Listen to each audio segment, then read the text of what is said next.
Hey everyone, tonight we will step into a story that is both unforgettable and most easily misunderstood. A story about beauty, betrayal and transformation. Her name has become a synonym for terror. Her gaze can turn life itself into cold stone, and her tragedy still whispers in the ruins of time. Her name is Medusa. But tonight, we won't tell you the rumors you think you know. We are stripping away 3,000 years of repetition, distortion and deliberate accusation to reveal the truth that ancient poets have attempted to bury.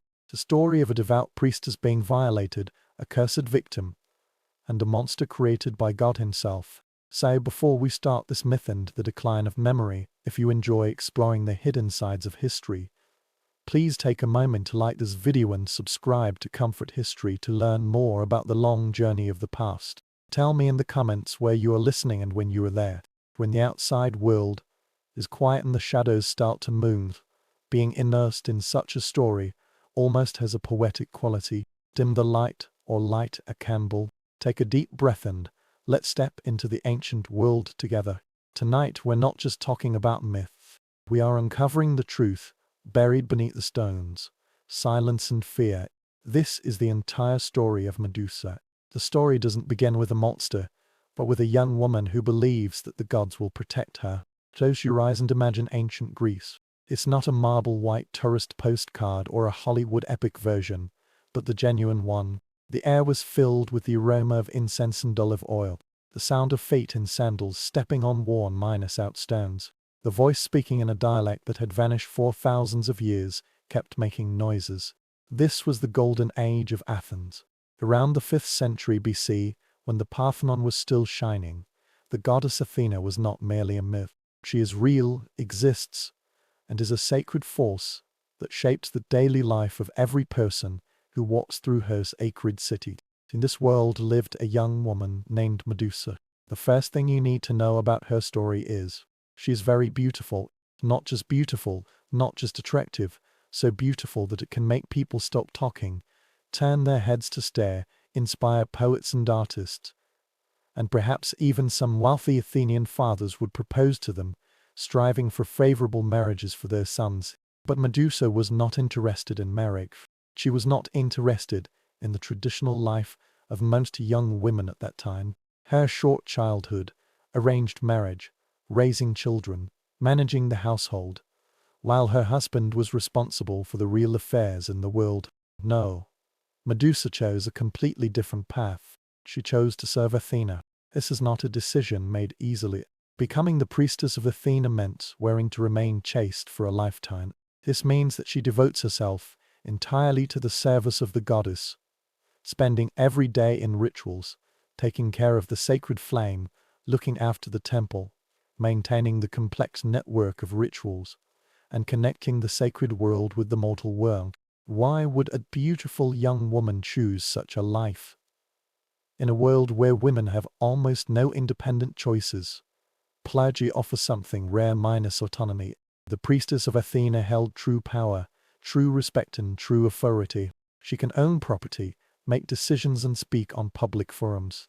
She's protected by the goddess, which means she is basically not influenced by the laws and customs of mortals. Medusa's beauty did not fade from the people around her, but it was a kind of sacred beauty, a sacred beauty that belonged to no one but to the goddess. She walked through Athens with her head held high, her hair meticulously styled in a complex way that matched her status, flowing around her like water. People noticed her and whispered about her, but they also respected her. She was Athena's favorite, Athena's priestess. Of course, ironically, this is astonishing. This woman, who later became the most terrifying monster in Greek mythology, might have been the most protected woman in the entire Athens at the beginning. She lived in the sacred area of the Parthenon, surrounded by other priestesses, under the direct guardianship of the city's patron saint. If there was anyone in ancient Athens who was safe, it would undoubtedly be Medusa. But we will find that security is often an illusion, and the gods, as humans have come to realize time and again, are not always the guardians we hope for. Medusa's daily life should follow the rhythm of the ancient temple rituals. She got up before dawn to take care of the sacred flame that had been burning continuously in memory of Athena. She took part in the morning sacrificial offering, poured wine and oil on the altar, and recited the prayers passed down from generations of priests at the same time. She helped prepare the elaborate sacrifices to celebrate the holy day, assisted the pilgrims who came to seek the grace of the goddess, and maintained the sacred objects kept in the inner chambers of the temple. Her priestly companions are her family members, her sisters. They ate together, told stories together, and enjoyed the peaceful satisfaction brought by the purpose of life and dedication together. Medusa was respected by them, and they might even envy her for her beauty. That the beauty that served the goddess was regarded as a gift that could enhance the honor of the entire temple. She will learn to read and write, skills that were not common among women of her time. She studied sacred texts, memorized the complex genealogies of gods and heroes, and became an expert in the intricate protocols governing sacred worship. Her mind is as cultivated as her appearance. This is the reason why her story is so tragic. Medusa chose this kind of life. She was not forced to go to the temple for worship because of poverty or family responsibilities. She came to the temple of Athena as a voluntary supplicant, attracted by the sincere dedication and the commitment to a life of direct service to the gods. With the enthusiasm of a young person, she believed that devoting herself to Athena would protect her, guide her and give meaning to her life. She believes that the goddess will protect her safety. This belief, as beautiful and innocent as Medusa's, is about to be shattered in the cruelest way. But before we reach that dark turning point, we need to understand the world where Medusa lived, the sacred space she called home, and the goddess she devoted herself to unwaveringly. To understand why her transformation was so devastating, we first need to know what she lost. Her temple of Athena is not merely a building.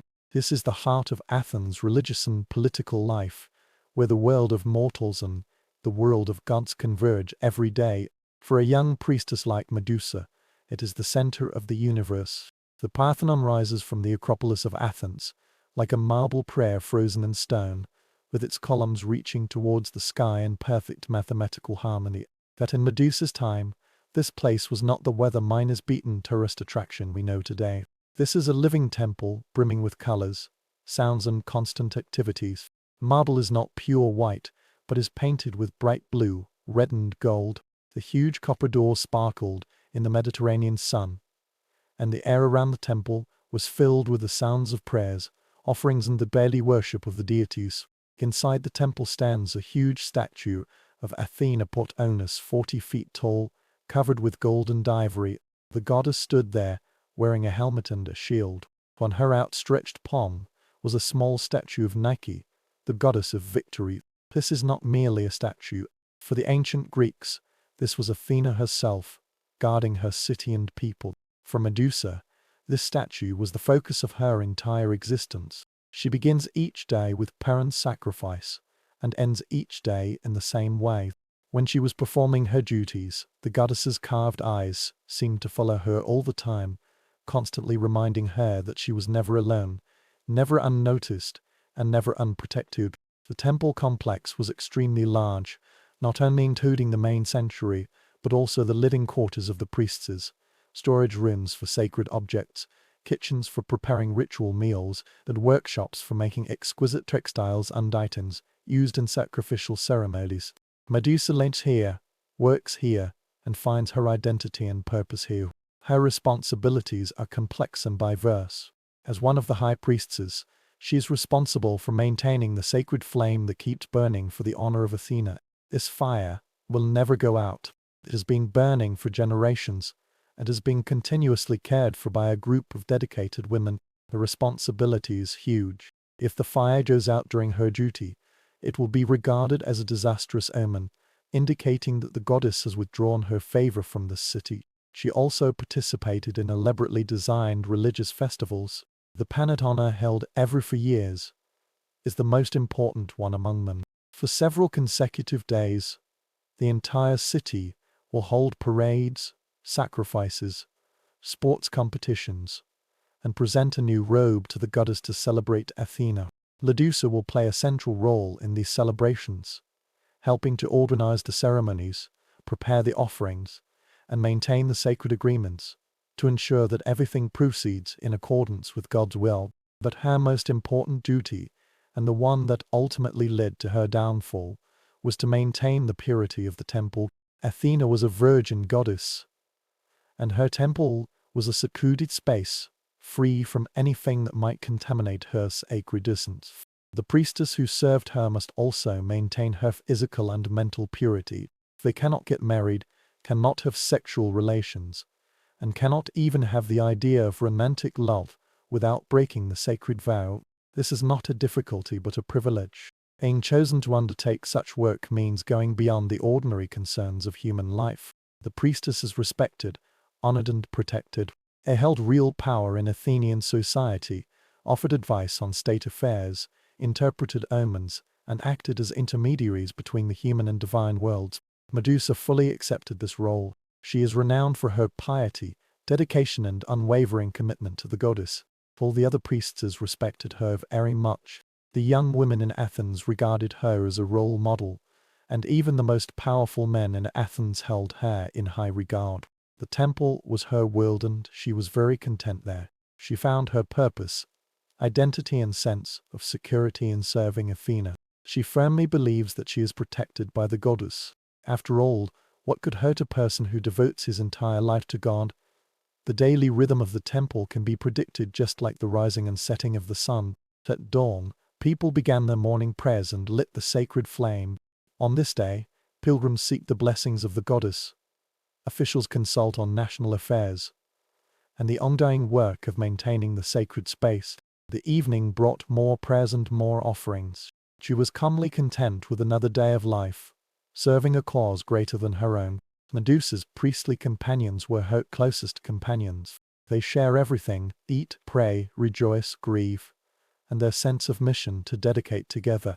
What binds them together is not only their vows, but also sincere love and mutual respect. This temple is more than just a workplace. This is a community, a family, and a true refuge. And at the center of all this was Athena herself, wise, powerful, and protective. She was the goddess who grew from Zeus' head. She bestowed an olive tree upon Athens and was renowned for her justice, strategic thinking, and strict protection of those who served her loyally. Medusa absolutely believes in this kind of protection. She devoted her life to Athena. In return, she hoped that the goddess would protect her, shield her from harm, and respect the loyalty she had shown. This belief is about to undergo the cruelest test, because the gods, as mortals have learned time and again, have their own priorities, their own conflicts, their own blindness, and sometimes innocent people become the victims of the sacred politics they have never understood. When Medusa was performing her duties in the temple, it seemed like another ordinary day. She had no idea that one of the most powerful gods in the Greek pantheon had noticed her beauty and decided to possess it. She had no idea that her life was about to be destroyed by a devastating crime, which would not only change her body, but also alter the essence of her existence. She was Athena's priestess, Athena's lover, and Athena's favorite. She believes this means she is safe. She will soon realize how far off the mark she has been. The sea god did not announce his arrival. There is no trumpet, no declaration of God. There was no low warning from the prophetic bird. Poseidon arrived at the temple of Athena like a storm surge, suddenly and with great destructive power, instantly turning the sacred space into a crime scene. We need to understand what this meant in the context of ancient Greek religion and society. Poseidon is no ordinary god. He is one of the big three, the brother of Zeus and Hades, the ruler of the seas surrounding the Greek world. His power is immense, his temper is legendary, and his appetite for ordinary women is recorded in countless myths and stories. When Poseidon wanted something, he would take it. The concept of consent is seldom considered by the gods. This is no ordinary temple. Medusa is no ordinary woman. This is the most sacred place of Athena. She was Athena's loyal priestess. The upcoming infringement is not merely a crime against Medusa. This is a desecration of the universe and a direct attack on the authority and dignity of another major god. It is disheartening that ancient sources are vague about the exact details of what happened. Perhaps it is because crime is so terrifying that even myths cannot directly describe it. What we know is, Poseidon entered Athena's temple and found Medusa alone. He sexually assaulted her. The brutality of this behavior is exacerbated by its location. This is not merely rape. This was a rape that took place in the most sacred part of Athens, a desecration that defiled the core of the city's religious life. Imagine Medusa's fear. She's a young woman who has been serving God all her life. God absolutely believes in their justice and protection. She vowed to remain chaste, not only to Athena but also was a fundamental component of her priestly identity. Her purity is not just personal, it is sacred and crucial to her ability to serve the goddess. And now, one of the most powerful gods in the pantheon is destroying all of this with an unintentional brutality. She couldn't defeat him. He is immortal, sacred, and far more powerful than any mortal. She couldn't call for help.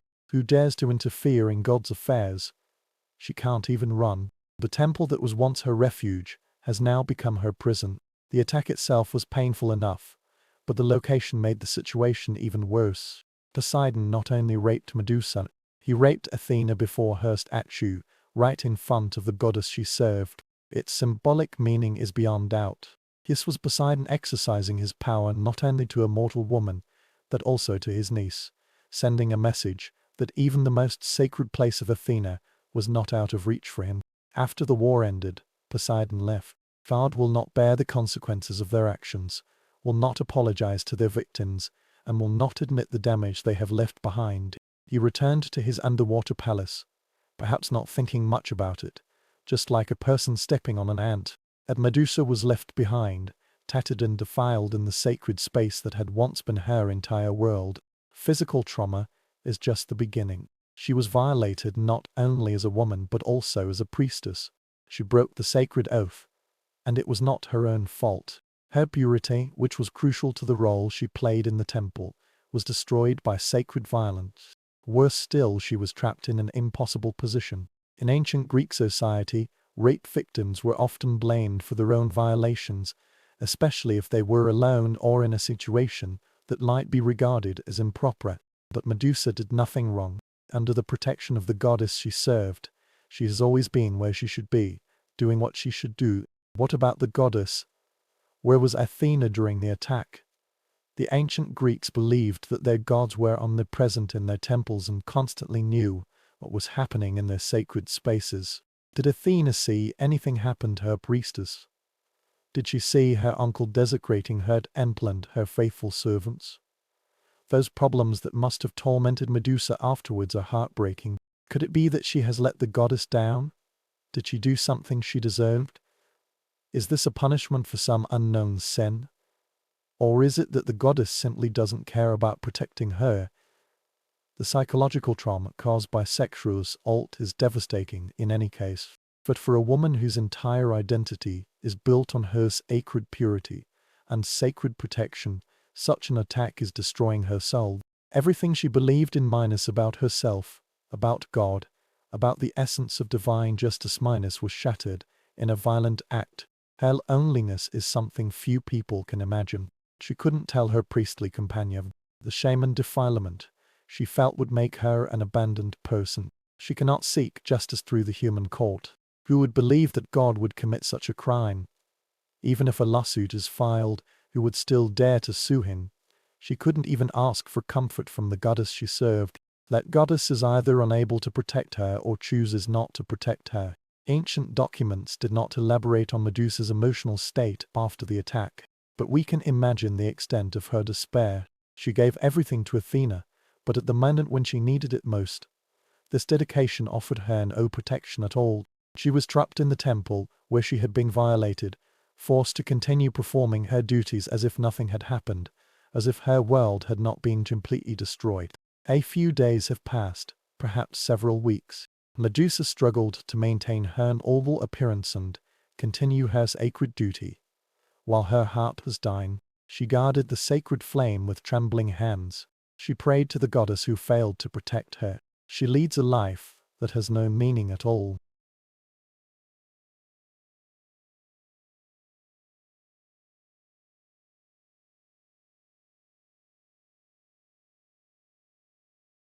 Then Athena returned to her temple. The goddess discovered that her sacred space had been defiled and her priestess had been violated. Her reaction would determine Medusa's fate. In a just world, Athena would comfort her loyal servant, punish Poseidon for his crimes and restore the sanctity of the temple. Medusa did nothing wrong. She is the victim, not the perpetrator. But the gods, as mortals have learned time and again, are not bound by the concepts of human justice or compassion. Athena's reaction to the violation of her temple and her priestess was almost as devastating as the initial crime, because Athena did not protect her victim but chose to punish her.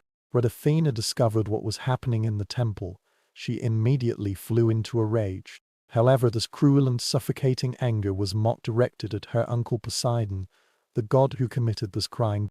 On the contrary, it struck Medusa like a bolt from the blue, and this victim had already suffered a pain that no ordinary person could bear. The subsequent transformation has become a legend, but the real psychological fear that occurred in Medusa often vanished in dramatic retelling. This is not merely a magical transformation, or a simple curse. This was a systematic destruction that wiped out everything that made Medusa. And all of this was accomplished by the goddess she was unwavered to. Imagine this scene. Medusa, already crushed by trauma and despair, suddenly found herself face to face with Athena, the goddess she worshipped, the sacred protector she trusted all her life. Finally came. For a moment, Medusa might have felt a glimmer of hope. Athena will surely understand. She will surely offer me comfort, justice and protection. On the contrary, Athena's eyes sparkled with anger, and her voice was as cold as a winter stone. "You have defiled my temple," said the goddess.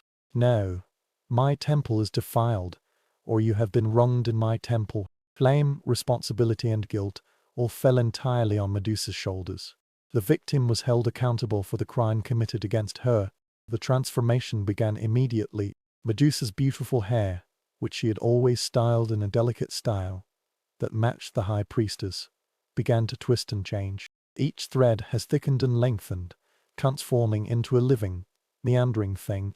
Before long, the crown on her head was no longer shiny hair, but a group of hissing snakes. Their scales sparkled with unnatural colors, and their eyes shone with vicious wisdom. That the snake is just the beginning.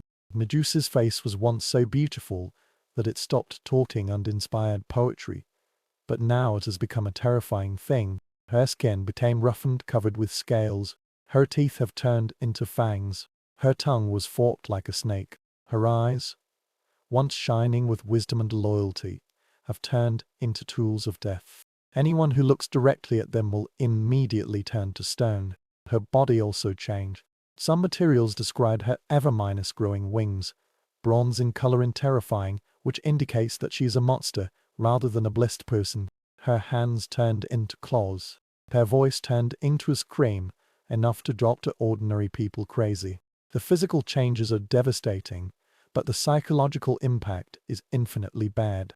Athena not only changed Medusa's appearance, she's erasing her own identity. This beautiful priestess, who had served the gods all her life, was becoming the thing she feared the most, a monster that threatens all sacred things. The cruelest irony is that it is precisely this gaze that turns others into stones that means Medusa can no longer look at other creatures. She was destined to be completely isolated, cursed to have all contact with humans cut off, and this curse made her existence fatal. This woman was surrounded by priestesses who had found their identities and goals in the community, but now she was destined to be lonely forever. Athena defended this terrifying punishment, revealing the distorted logic of divine justice in the ancient world. The goddess claimed that Medusa allowed herself to be violated in the temple, and her appearance defiled the sacred space. No matter where Medusa was, she was doing what she was supposed to do. Don't mind that she doesn't have the ability to resist God. Don't mind that she is a victim of violent crime. In Athena's eyes, Medusa's purity was destroyed. A priestess without purity was a detestable thing and must be eradicated from civilized society. The fact that impurity was imposed on her has nothing to do with this. The fact that she did nothing wrong is irrelevant to this. She has become an unclean thing, so she must be punished. But Athena's reaction had another layer, which made it even more chilling. Some scholars believe that the goddess was actually punishing Medusa, not because she was violated, but because she was beautiful enough to catch Poseidon's attention from the very beginning. In this interpretation, Medusa's beauty itself was regarded as a sin, a dangerous weapon that disrupts the peace of the temple and attracts unnecessary attention from the gods. By modern standards, this victim mentality is terrifying, but it was very common and disturbing in ancient society. Women are often regarded as being responsible for violent acts against them, especially if they are considered beautiful or desirable. This kind of logic is circular and cruel. If a woman is violated, she must have done something to stir up trouble. Therefore, no matter what happens next, she deserves it. The Athena's transformation of Medusa can also be interpreted as a sacred political act. As a goddess, Athena could not confront Poseidon directly, otherwise it might trigger a war among the gods of Mount Olympus. Punishing an ordinary person, even an innocent one, is much safer and easier. Medusa became a scapegoat, to sacrifice the justice of the world for the sake of maintaining the harmony of the gods. This transformation itself was designed to be as psychologically devastating as possible. Medusa is not just ugly, she has become the opposite of everything in the past. She once brought beauty and tranquility to the temple, but now she brings terror and death. She was once a passage between mortals and gods, but now she has become a warning of what will happen to those who somehow aimed at the gods and the snake that replaced her hair. In Greek culture, the snake is a symbol of wisdom and renewal, and is a creature associated with the earth goddess and female power. By transforming Medusa's hair into a snake, Athena corrupted these symbols, turning them into tools of terror rather than modes of wisdom. The ability to turn others into stone might be the cruelest aspect of a curse. This ensured that Medusa could no longer experience human contact, could no longer feel the comfort of companionship and the warmth of being touched by others. She was destined to be cut off from the world forever, surrounded by stone statues of those who had unfortunately seen her. With the transformation completed, Medusa found herself no longer popular in the temple that had once been her home. She was driven into the wilderness, exiled by the only world she knew well. The other priestesses, her sisters, could no longer bear to look at her. Those pilgrims who once sought her blessings now scatter in all directions in terror upon hearing the news of her presence. She transformed from a victim to a monster, from a beloved priestess to a terrifying abandoned child, and from a servant protected by the gods to an enemy of all human lives. All of this was because of beauty, loneliness, and when a god decided to commit violent acts, she stood in the wrong place. This woman, who once absolutely believed in God's justice, has now become living evidence that such justice is often nothing but a comforting illusion. Medusa's transformation was complete, but her real torment was just beginning, because now she has to learn to live like a monster in a world that will never show her mercy. Being exiled from Athens was not a journey, but an escape. Medusa fled the city that had once been her home, the temple that had once been her refuge, and the life that had given her purpose and identity. Behind her lies everything she knows or has loved. Ahead lies only the unknown wilderness and the terrifying weight of her transformation. Where will a monster go when she is expelled from the civilized world?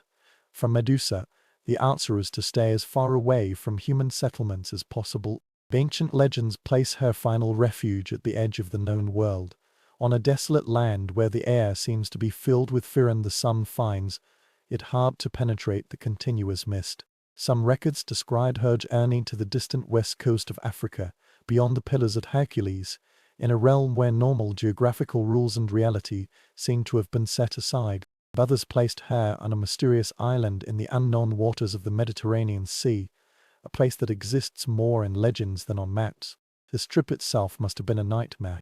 Medusa could no longer look directly at any living being without killing it, which meant she had to travel with her eyes down or covered, relying on sound and instinct rather than vision to navigate. Every encounter with another traveler ends in tragedy. Every time I catch a glimpse of her reflection in water or polished metal, it reminds me of what she has become. She couldn't seek refuge in an inn or a tavern. Her appearance would turn them into tombs full of stone statues. She can't afford food or daily necessities. The merchants were all stunned when they saw her face. She was forced to scavenge, steal from the dead and survive on anything she found in the wilderness. She is always alone. This psychological impact of isolation cannot be overemphasized.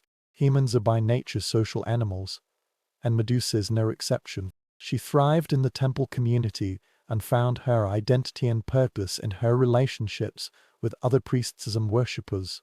Now she is destined to lead an eerily crazy life of loneliness. She eventually declared that the scenery belonging to her territory was as desolate as her new life. Ancient writers described it as a place that is always at dusk, where the sun seems not to dare to shine too brightly on the stones, seemed to be whispering in a vicious voice. The air was thick and stuffy, filled with an unnatural silence.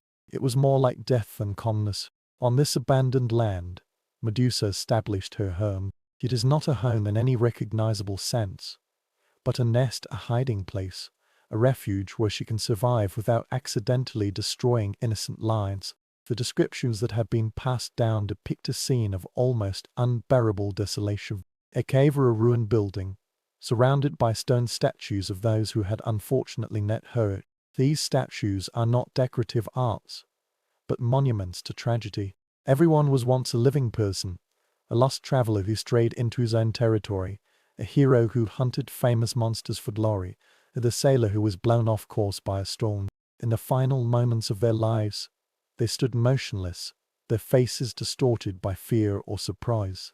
This is an eternal testimony to the lethal power that Medusa could not control. She lives among these accidental victims, and these stones bear witness to her acid existence. Imagine the psychological cost of being constantly surrounded by evidence of death you have caused, even if these deaths were not intentional. Each statue reminds her of what kind of person she has become. Every cold face and the accusations she could never answer. The basic necessities for survival have turned into huge challenges.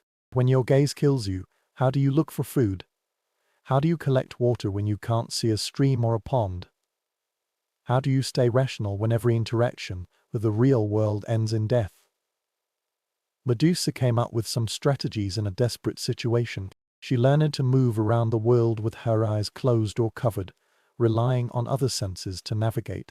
She learned to hunt at night because most of the animals were asleep and unlikely to see her face. She learned to talk to the statues around her and have conversations with the stone remains of the victims in order to maintain a connection with language and thought.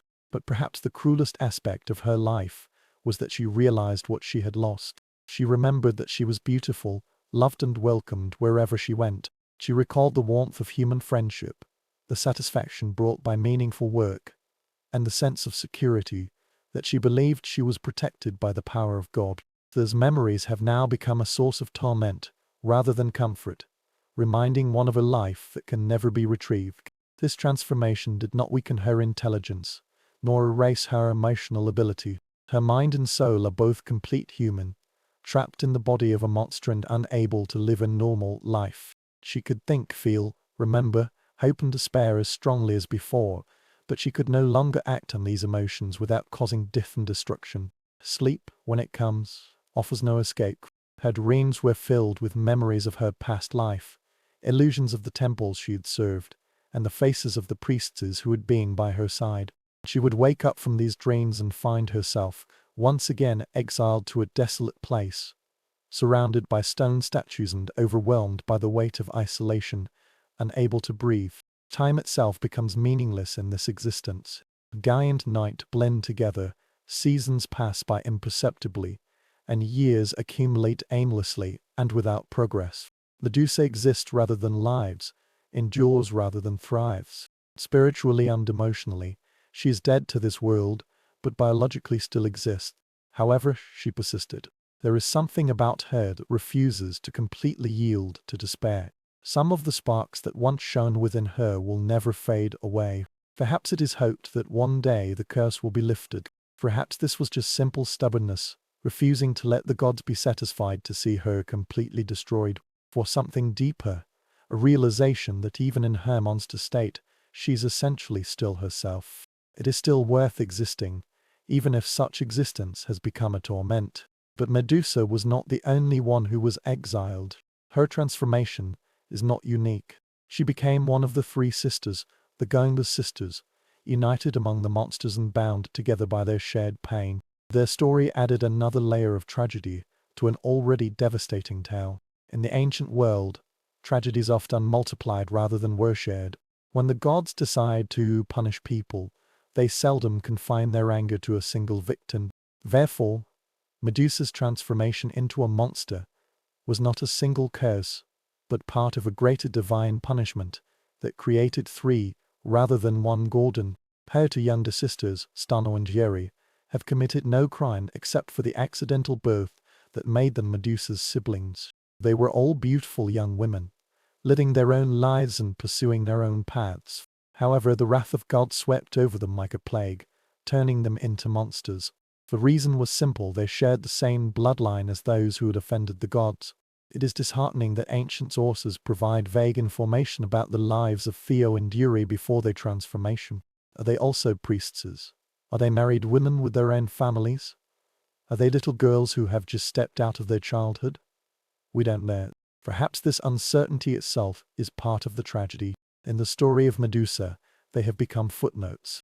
Her personal identities were erased by the strange forms they were forced to take. What we know is that their transformation is almost similar to Medusa in every detail.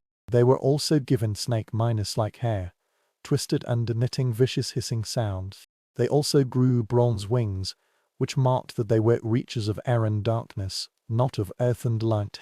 They also have innate sharp claws, fangs and voices that can doctor ordinary people crazy out of fear.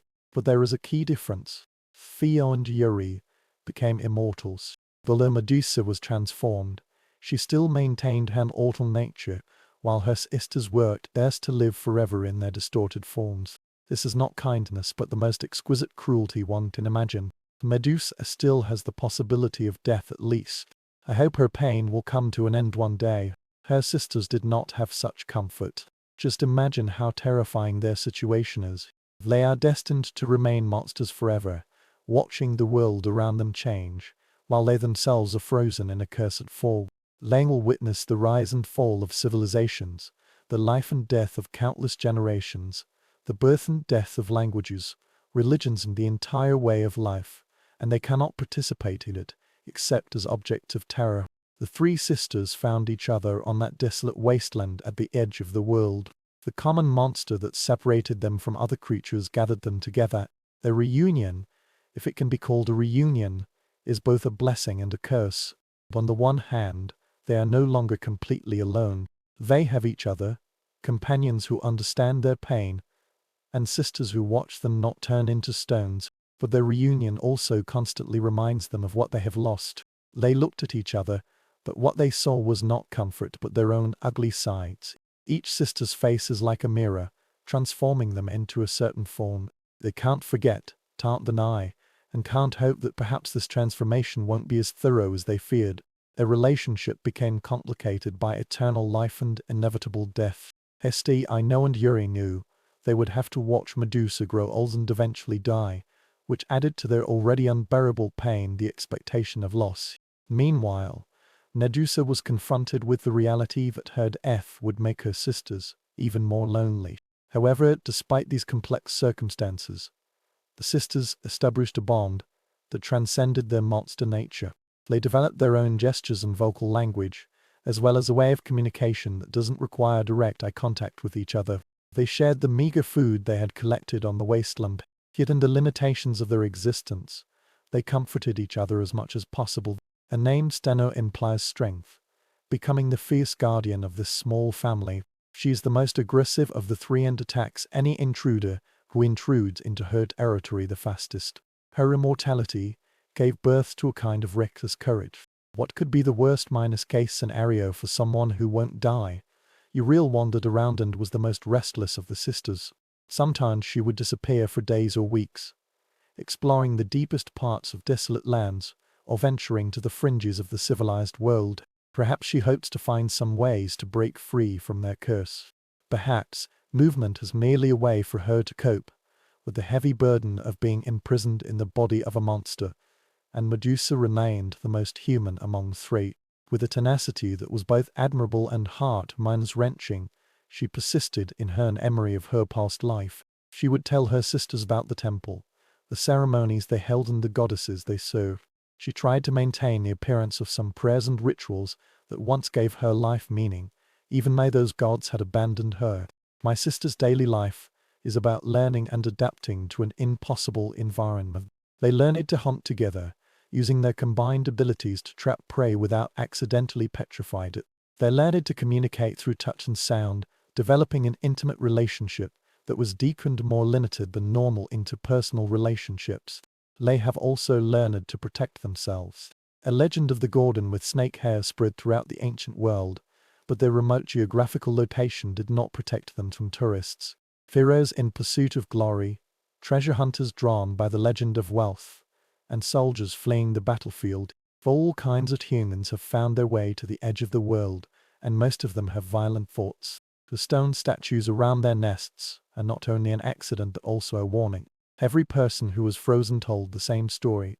This is the fate of those who come here with hostility. However, these warnings are seldom taken seriously. In the ancient world, many people believed that they were smart enough, strong enough, and lucky enough to succeed where others failed. The two sisters came up with a strategy to deal with these invaders. They learned to work together with their frightened lethal gaze as collaborative weapons. They might suddenly appear from different directions and overwhelm the enemy before they can react. Their appearance is often enough to drive attackers crazy out of fear and make actual battles unnecessary. But every successful defense has increased their sense of guilt and isolation. They are not born violent animals. They were forced to turn into monsters, and now they are forced to play the role of monsters again.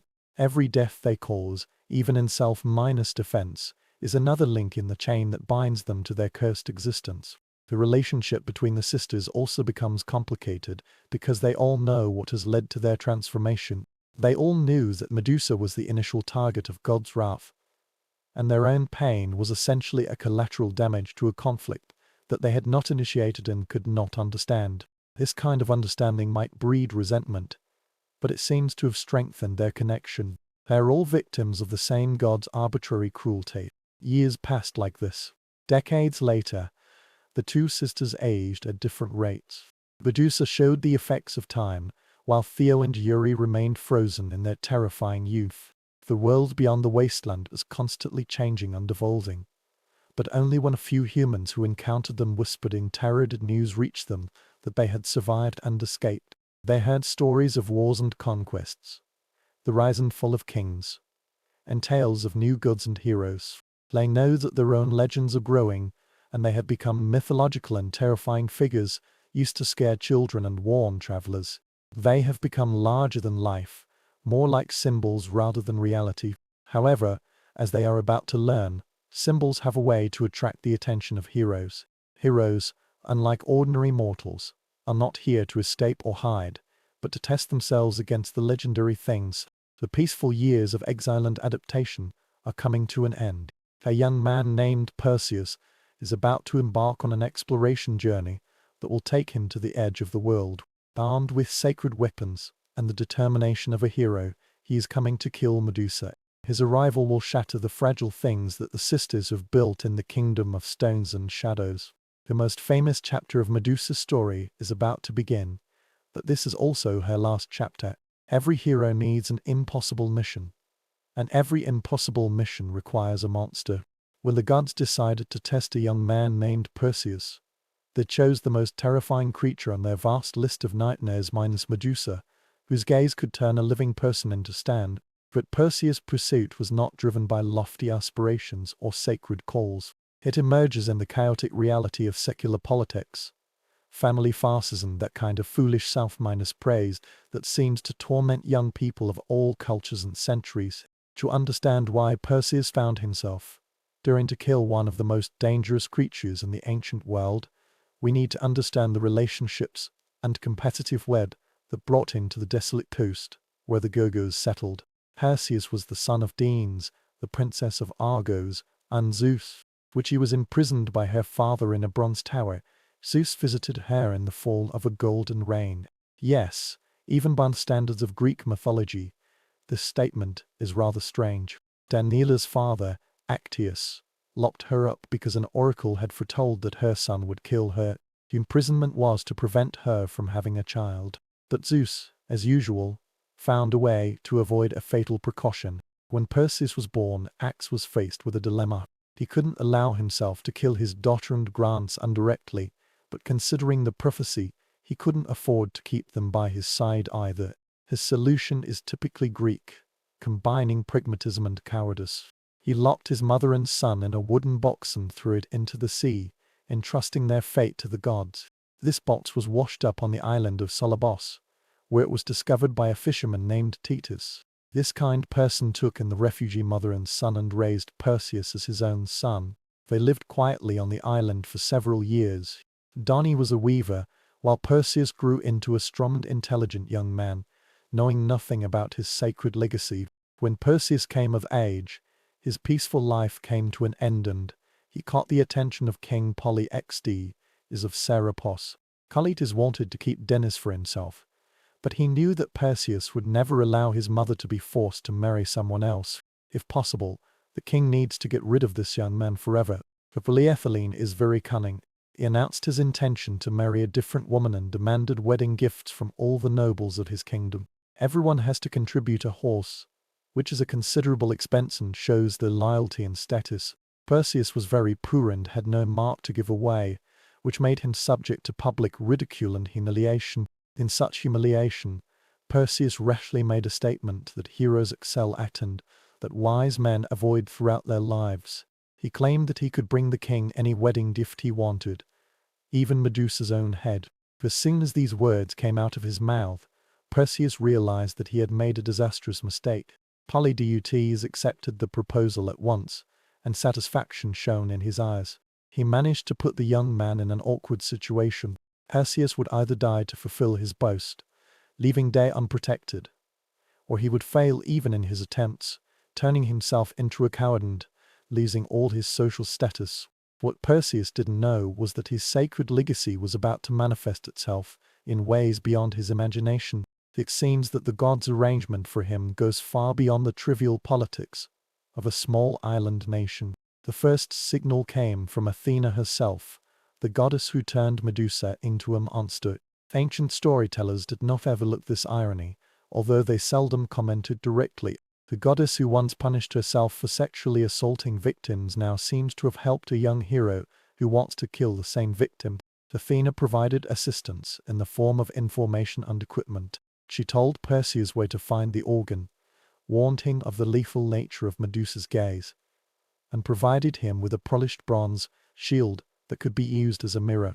By looking at Medusa's reflection, instead of directly at her, Perseus can approach her without turning into stone. But Athena's help was conditional and warned. She emphasized that Perseus could only kill Medusa, not her immortal sisters. She also emphasized that even after death, the head must be handled with great care because its petrified ability will remain unchanged. This is not a hunting expedition. This is a surgical blow that requires precision, courage and a bit of luck. The goddess also instructed Perseus to seek additional divine assistance. The Georgian people are no ordinary monsters. Defeating them requires more than just the weapons and courage of ordinary people. He needs tools made by the gods themselves. Perseus' next stop was to visit Hermes, who was the messenger god and the guide of heroes.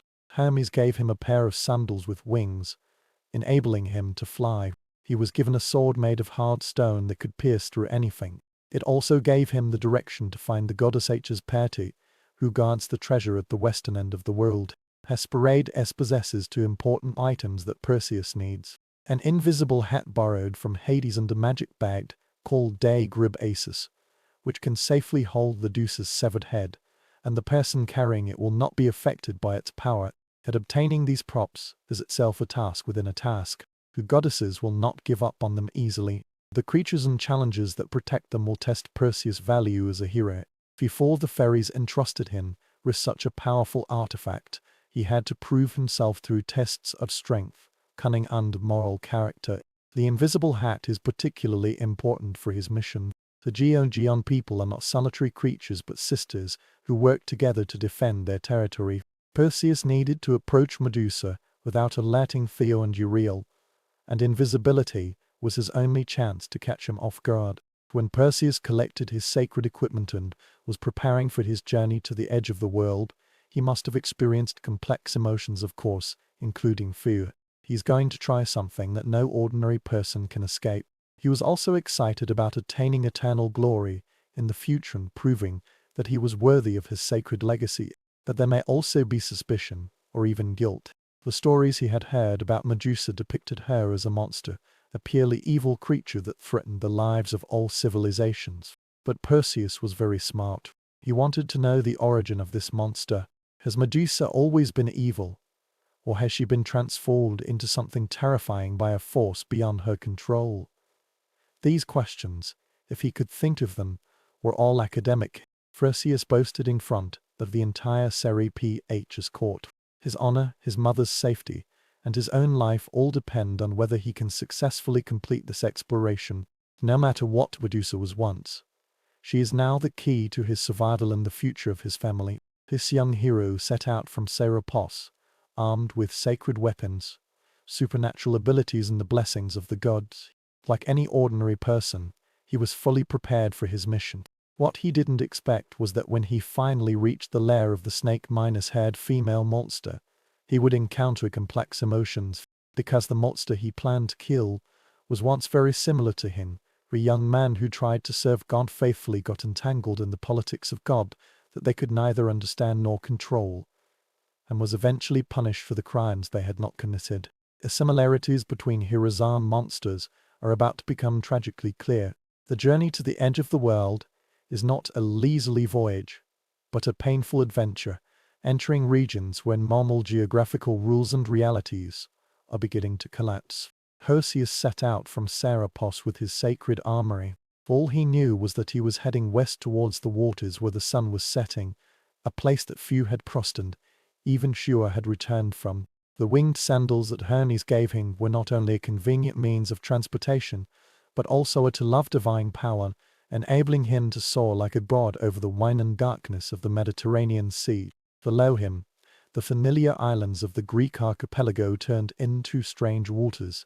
Sea monsters emerged from the sea surface, and storms appeared and vanished without warning. Flight itself is a kind of enlightenment. Perseus was closely connected to the earth throughout his life, walking on familiar land with human footsteps. Now he can travel a long distance within a few hours, observe the curves of the earth beneath his feet, and see and form patterns that observers on land cannot appreciate. It is both intoxicating and terrifying, but this journey is not without danger. The further west he went, the more unstable the boundary between the human world and the divine realm became. Wherever he passed, the air itself seemed to be filled with magic. There, the appearance and disappearance of the islands depended on the mental state he observer.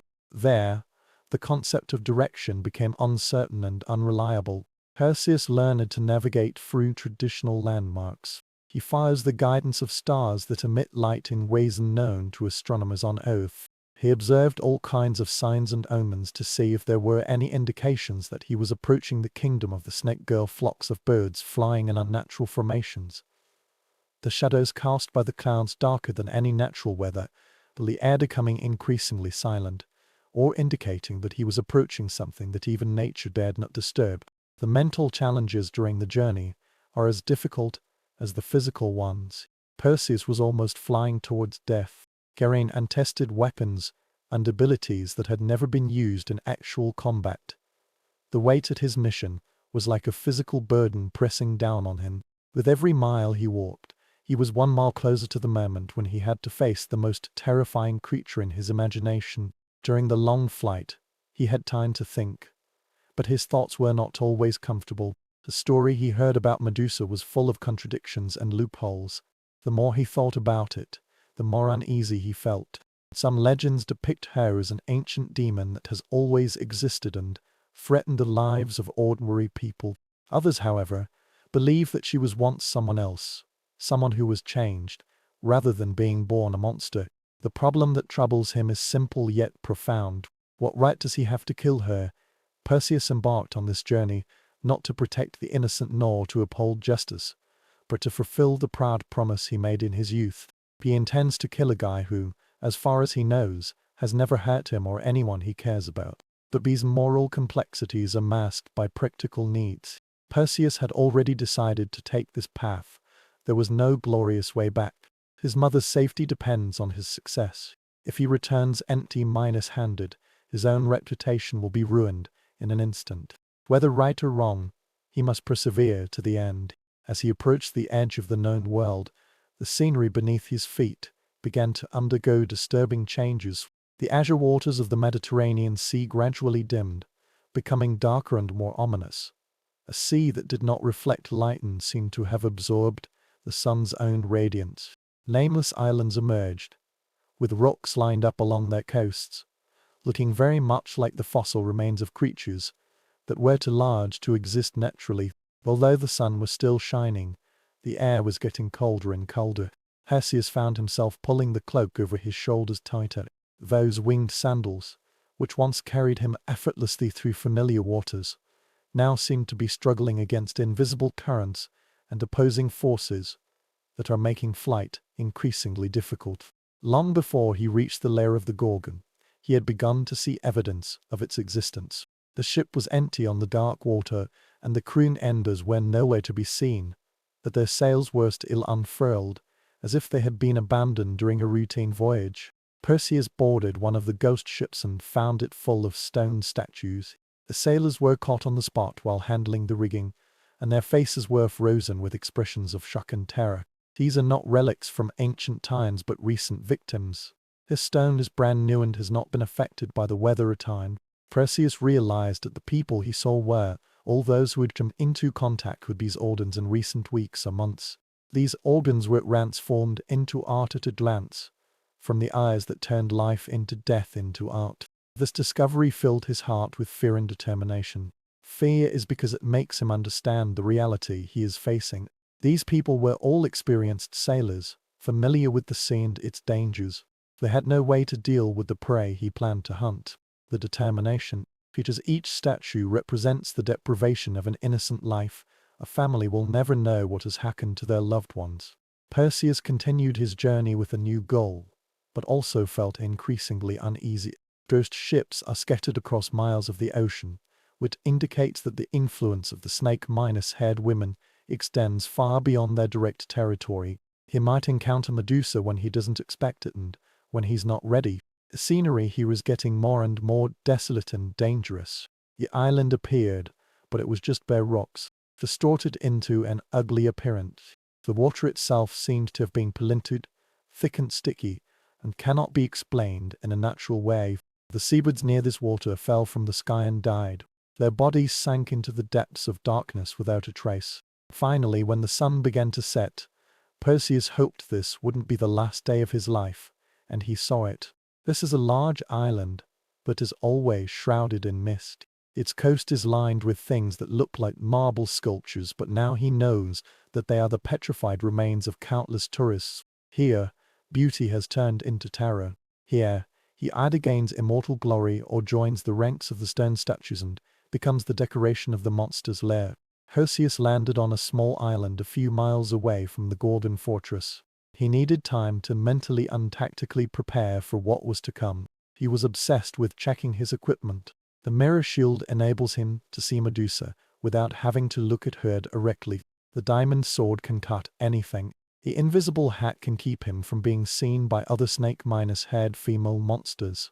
Everything was ready except Perseus himself. He's going to try something that no hero has ever accomplished. The weapon he carried had never been tested against such an enemy. He was young and had no practical combat experience, far away from any help or support. And he was also the son of Zeus, trained by Athena and equipped with tools forged by the gods. If there is anyone who can complete this impossible task, it is him. When darkness enveloped the pitch-black sea, Perseus was preparing for his last approach to the small island, where three sisters were waiting in their kingdom of stones and shadows, unaware that their long exile was about to come to an abrupt and fierce end. The pursuit is about to turn into a confrontation. In any case, dawn will bring to an end this story that began with crime in a temple and ended with blood on the beach at the edge of the world. The gloomy dawn fell upon the island of Gorgons, silent and still, through the seemingly never-dissipating mist and the clouds fluttering against the wind. Perseus hid at an observation post several miles away, watching the sun struggle through the unnatural atmosphere surrounding his target. Even the light seemed not to dare to touch the cursed coast. He stayed up all night preparing, checking his equipment over and over again, rehearsing his methods, and trying to quell the fear that threatened his determination. This is not pure fear of war, where adrenaline can be directed into action, but rather a cold fear of approaching something that violates all natural laws and human understanding. This plan is conceptually simple, but its implementation is extremely complicated. Perseus would approach the lair of the Gorgon with an invisible hat without being detected. He would find Medusa among her sisters and observe her with a mirror shield instead of making direct eye contact.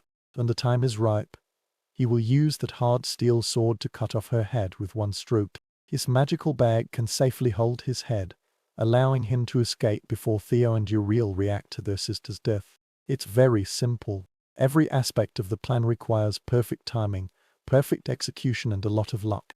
At a moment of mistake, hesitation, or clumsiness, Perseus will join the stone army that decorates the Golden Island. As morning passed, Perseus observed the island through the bronze telescope provided by Hermes, studied the terrain, and attempted to understand the layout of his target. What he saw was both more and less than he had expected. This island is larger than it looks from a distance, about 10 miles wide and 5 miles wide, that most of them are barren wastelands, twisted rock strata and dead soil without vegetation. The only place showing signs of human habitation is a valley near the center of the island, where there are high cliffs and can only be accessed through a narrow passage. The Dorgens settled down in this valley. Here, Perseus saw evidence of their cursed existence. The valley was filled with stone statues everywhere, like a terrifying garden. Hundreds of statues froze at the last moment of their lives. The soldier raised his weapon, the sailor held the rope and rigging tightly, and the traveler stretched out his hands, making a gesture of peace or prayer. Each statue tells a story of a shortened life due to an accidental glimpse of death. And what moves between these stone tablets are the organs themselves. When Perseus first saw them through the telescope, he was so shocked that he almost threw the instrument down.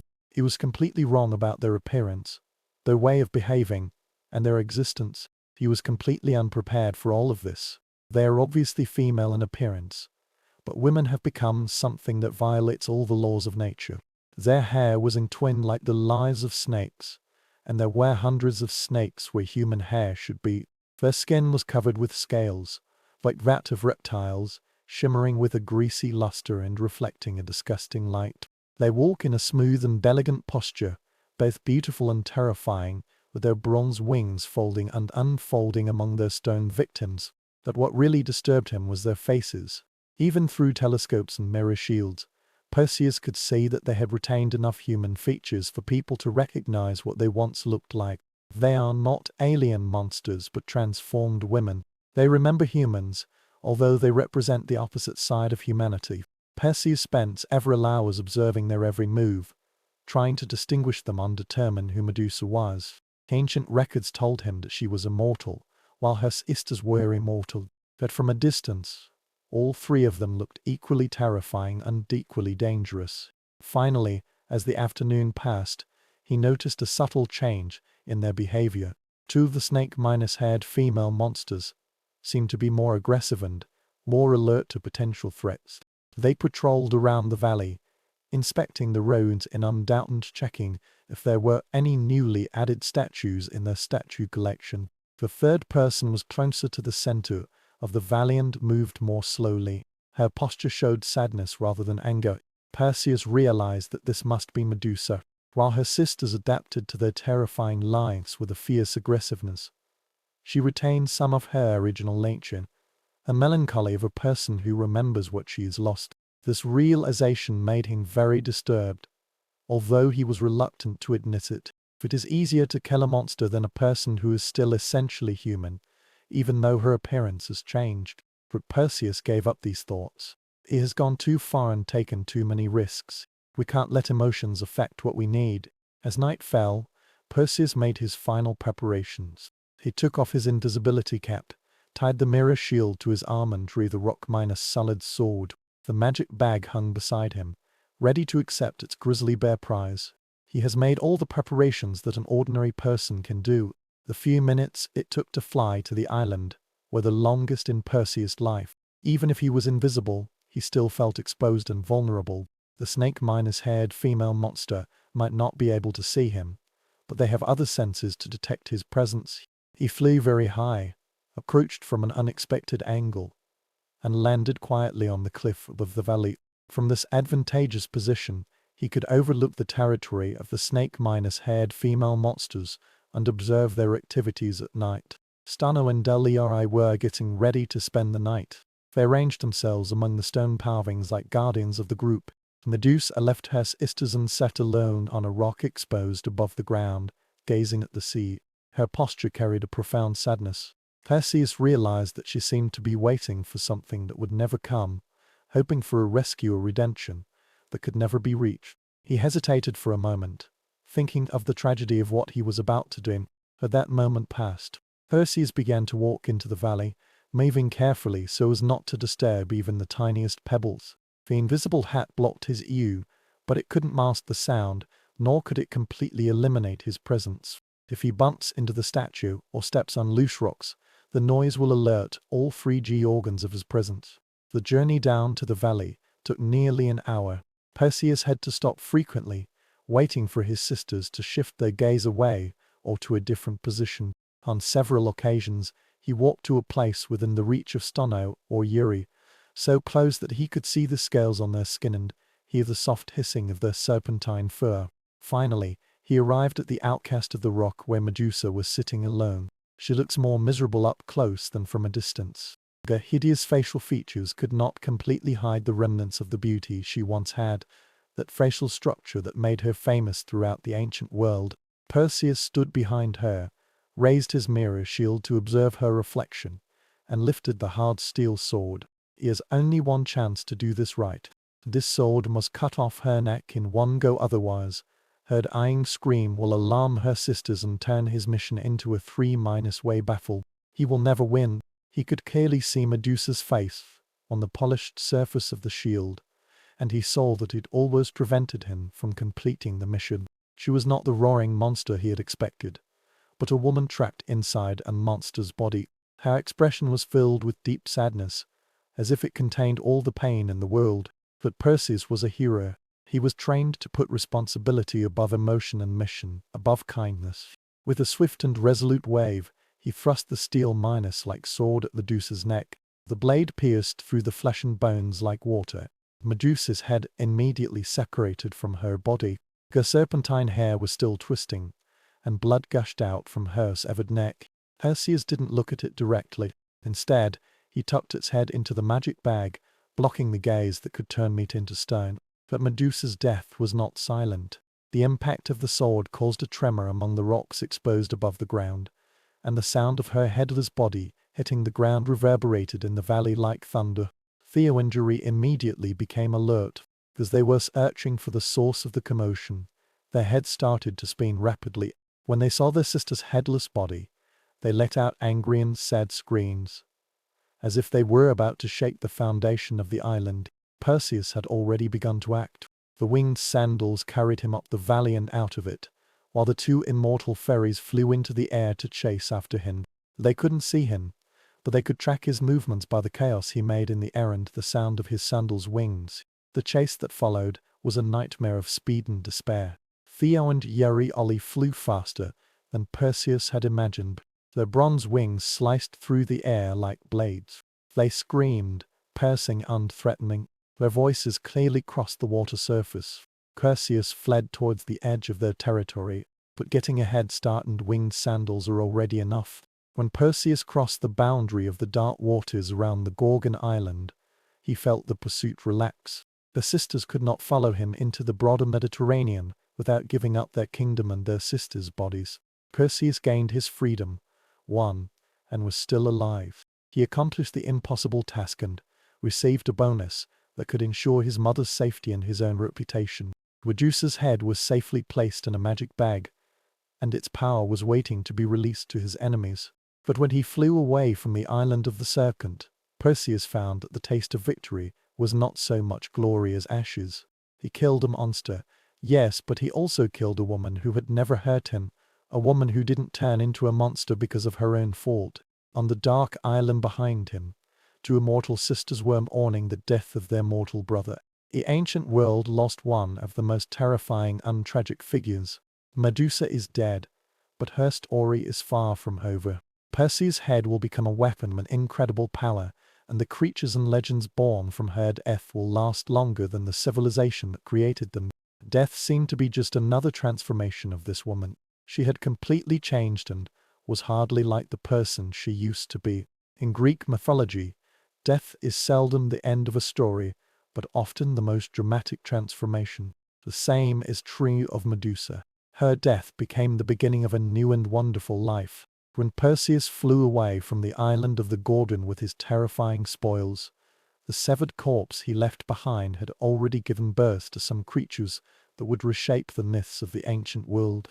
Medusa's blood was spilled on the rocky ground of the cursed island, from where two creatures emerged that embodied different aspects of the power and beauty of the gods. The first one is Pegasus, whose name has become synonymous with poetry, inspiration, and the soaring of human imagination. The second one is Chris, or a huge warrior. His golden sword will make him a figure that is both ominous, inspiring, and terrifying.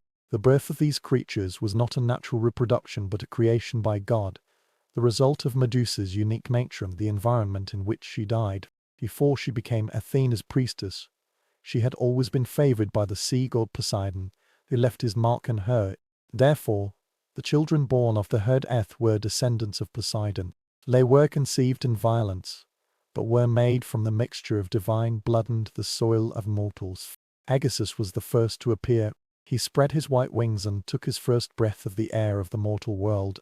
He has a well-minus proportioned figure and is an extremely beautiful and elegant creature. His bronze-minus-colored body shines like polished marble, and his wings span twice the length of his body. But he's not merely a beautiful animal. Agassiz is the embodiment of inspiration and physical manifestation of creativity. It drives poets and artists to transcend the mundane and move towards detachment. The ancient Greeks understood that inspiration was not a gentle gift, but a wild force that could inspire or destroy those who encountered it. Pegasus reflects this duality. He is gentle and refined, with a grand and imposing presence. But he is not something that ordinary people can tame. Only heroes of both virtue and talent have the hope of riding on him. Even they do so only when they ride him for a greater purpose. Chris Ill's appearance was even more violent and dramatic. Agassiz merely emerged from his mother's blood, just as if he had come out of a sacred womb. Chris L suddenly appeared, fully armed, ready for battle. His name means golden sword, and he has been carrying this weapon since the moment he was born. The inner radiance of this sword is dazzling, and it can pierce through any armor or shield. Agassiz is renowned for its beauty and its connection with the art of peace, while Crick has been a warrior since the very first moment of his existence. He is as tall as a giant and as strong as a titan, brimming with sacred wrath that can flatten mountains and change the direction of rivers. He is the embodiment of Poseidon's revenge, found's wrath at the fate of his beloved priestess, endowed her with physical form and a terrifying purpose. The birth of these two creatures from Medusa's body is both a proof and a tragedy. It turns out that she is not the evil monster shaped by her transformation, but a woman who harbors the seeds of beauty and strength. Her children are all very beautiful and sacred, and have not been affected by the curse that made her look so terrifying. But this also means that her death was necessary for their birth. Medusa has the ability to take lives, but she cannot give them back. The curse that made her gaze fatal also prevented her from experiencing the joy of being a mother for the rest of her life. Only in death can she realize the most fundamental aspect of her nature. This irony is bitter and profound. Medusa, who was punished as a victim of sexual violence, could only become a mother through her own violent death. The priestess who devoted herself to serving the virgin goddess discovered that her only legacy was the children born of blood and earth, not love and choice. The first thing Pegasus did after his birth was to fly from the cursed island to heaven, as if he wanted to escape the tragedy of his birth. His wings carried him to draw a huge arc over the Mediterranean Sea. Wherever he passed, his appearance seemed to purify the malicious influences in the air. The sailors who saw him fly overhead reported that the storm had subsided and The wind direction had turned favorable, and their ship was heading towards its destination at supernatural speed. His Pegasus finally arrived at Mount Heliland, the sacred mountain of the NUSES, where his hooves tapped against the rocks, creating the hippos, sirodi of spring. This spring is called the spring of poetic inspiration. Its water is sought after by writers and artists who hope to drink from the same source that has given birth to the greatest literary and artistic works. But Pegasus is no ordinary mount. Any writer who wants to tame it can do so. He maintains his wildness and freedom, only appearing before those heroes who pursue goals higher than personal honor.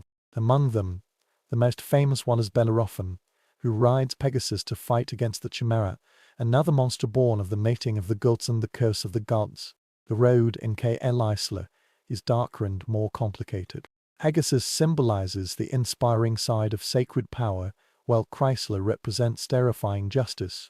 He became the giant of giants, a warrior. His appearance on the battlefield could reverse the conflicts between countries.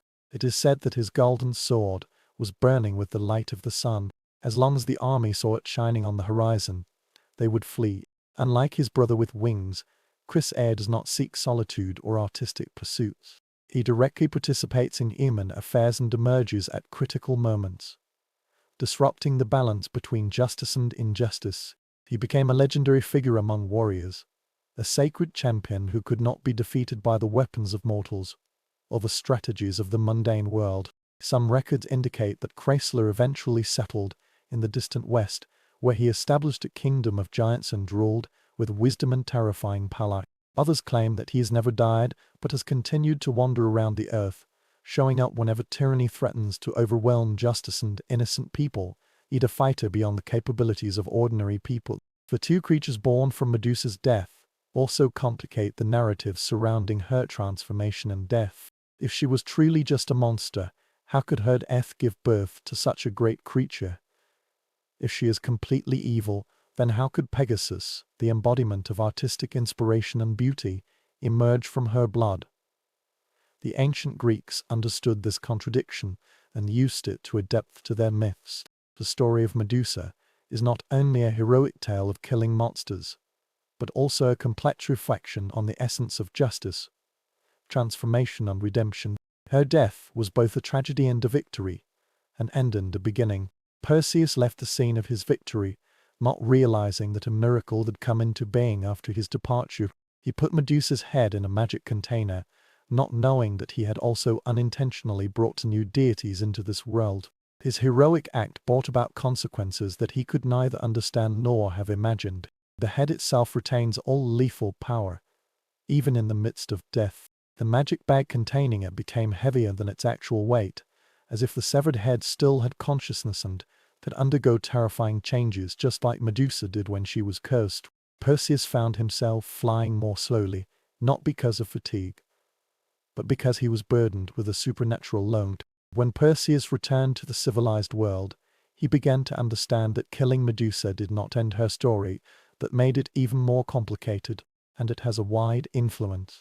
The head he possessed was not merely a trophy, but a weapon with incredible power. The blood flowing from her severed neck had already begun to reshape the mythological landscape of the ancient world.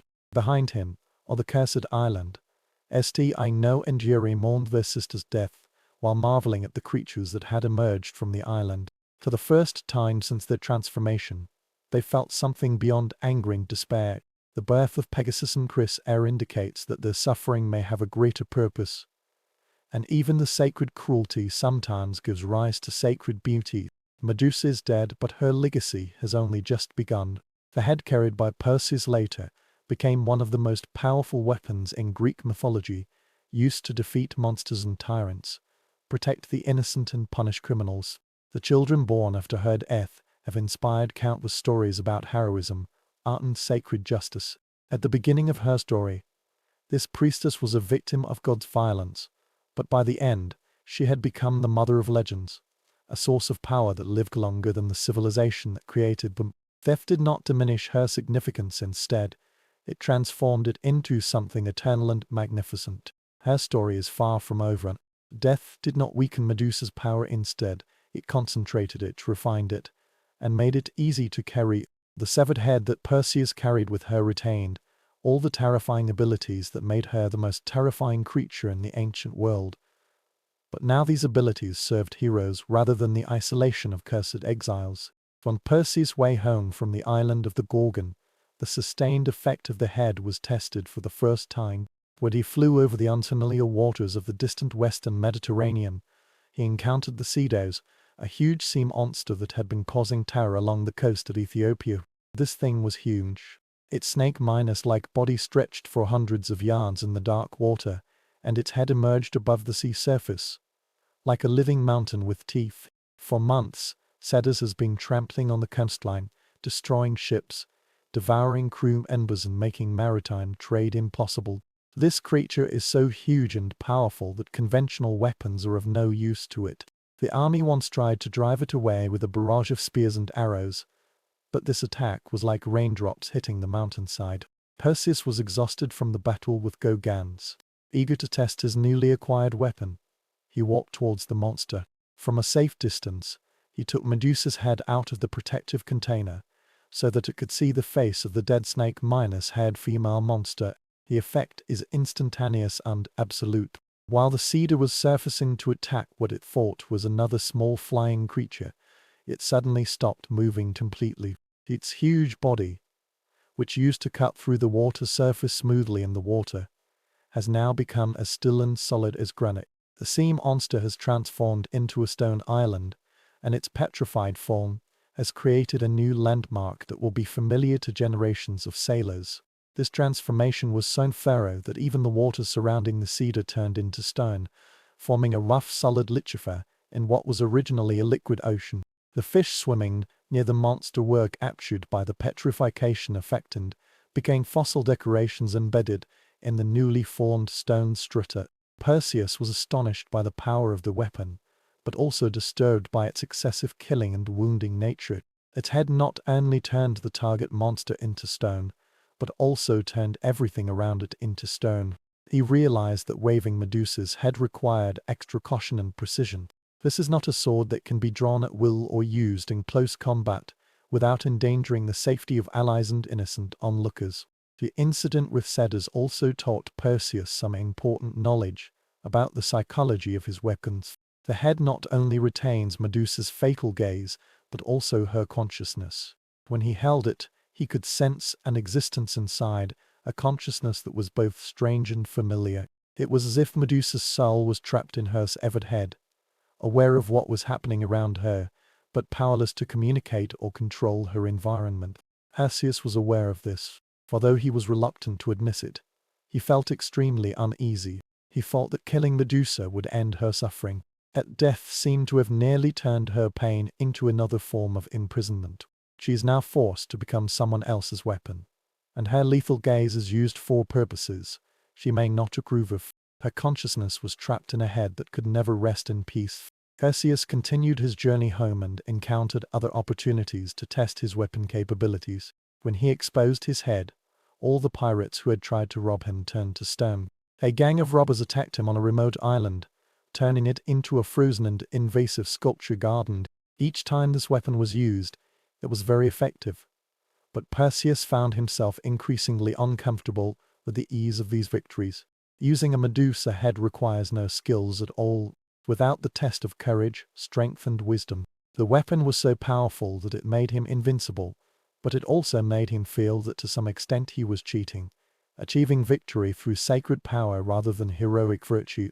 The mind is prone to solving problems and neglects challenges and growth, which should be an important part of a hero's journey.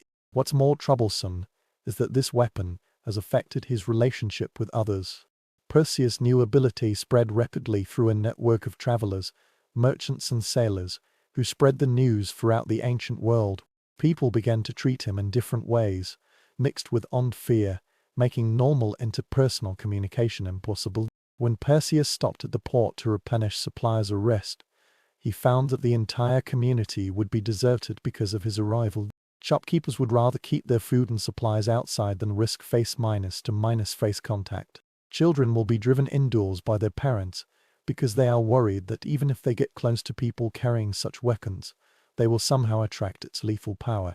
The loneliness Perseus was in was different from that Medusa suffered during her exile, but in any case, it was loneliness. He was cut off from normal human society by a weapon that should have ensured his status as a famous hero.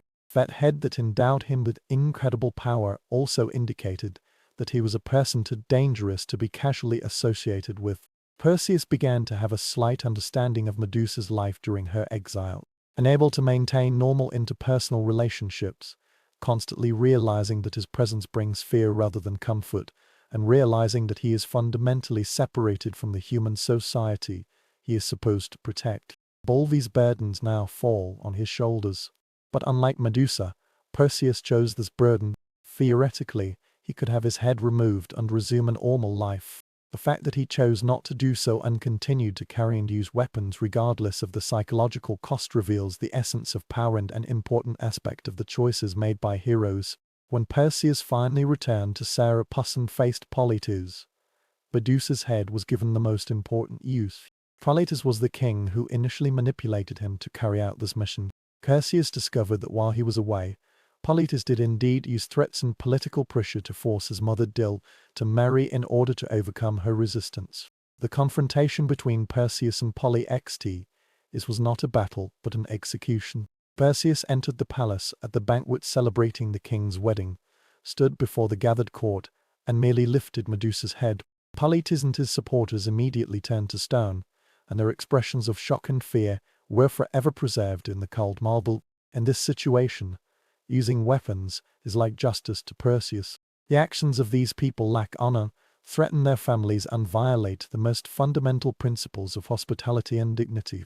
It seems that their turning into stones is an appropriate punishment for their hard-hearted behavior. But the easy victory also troubled him.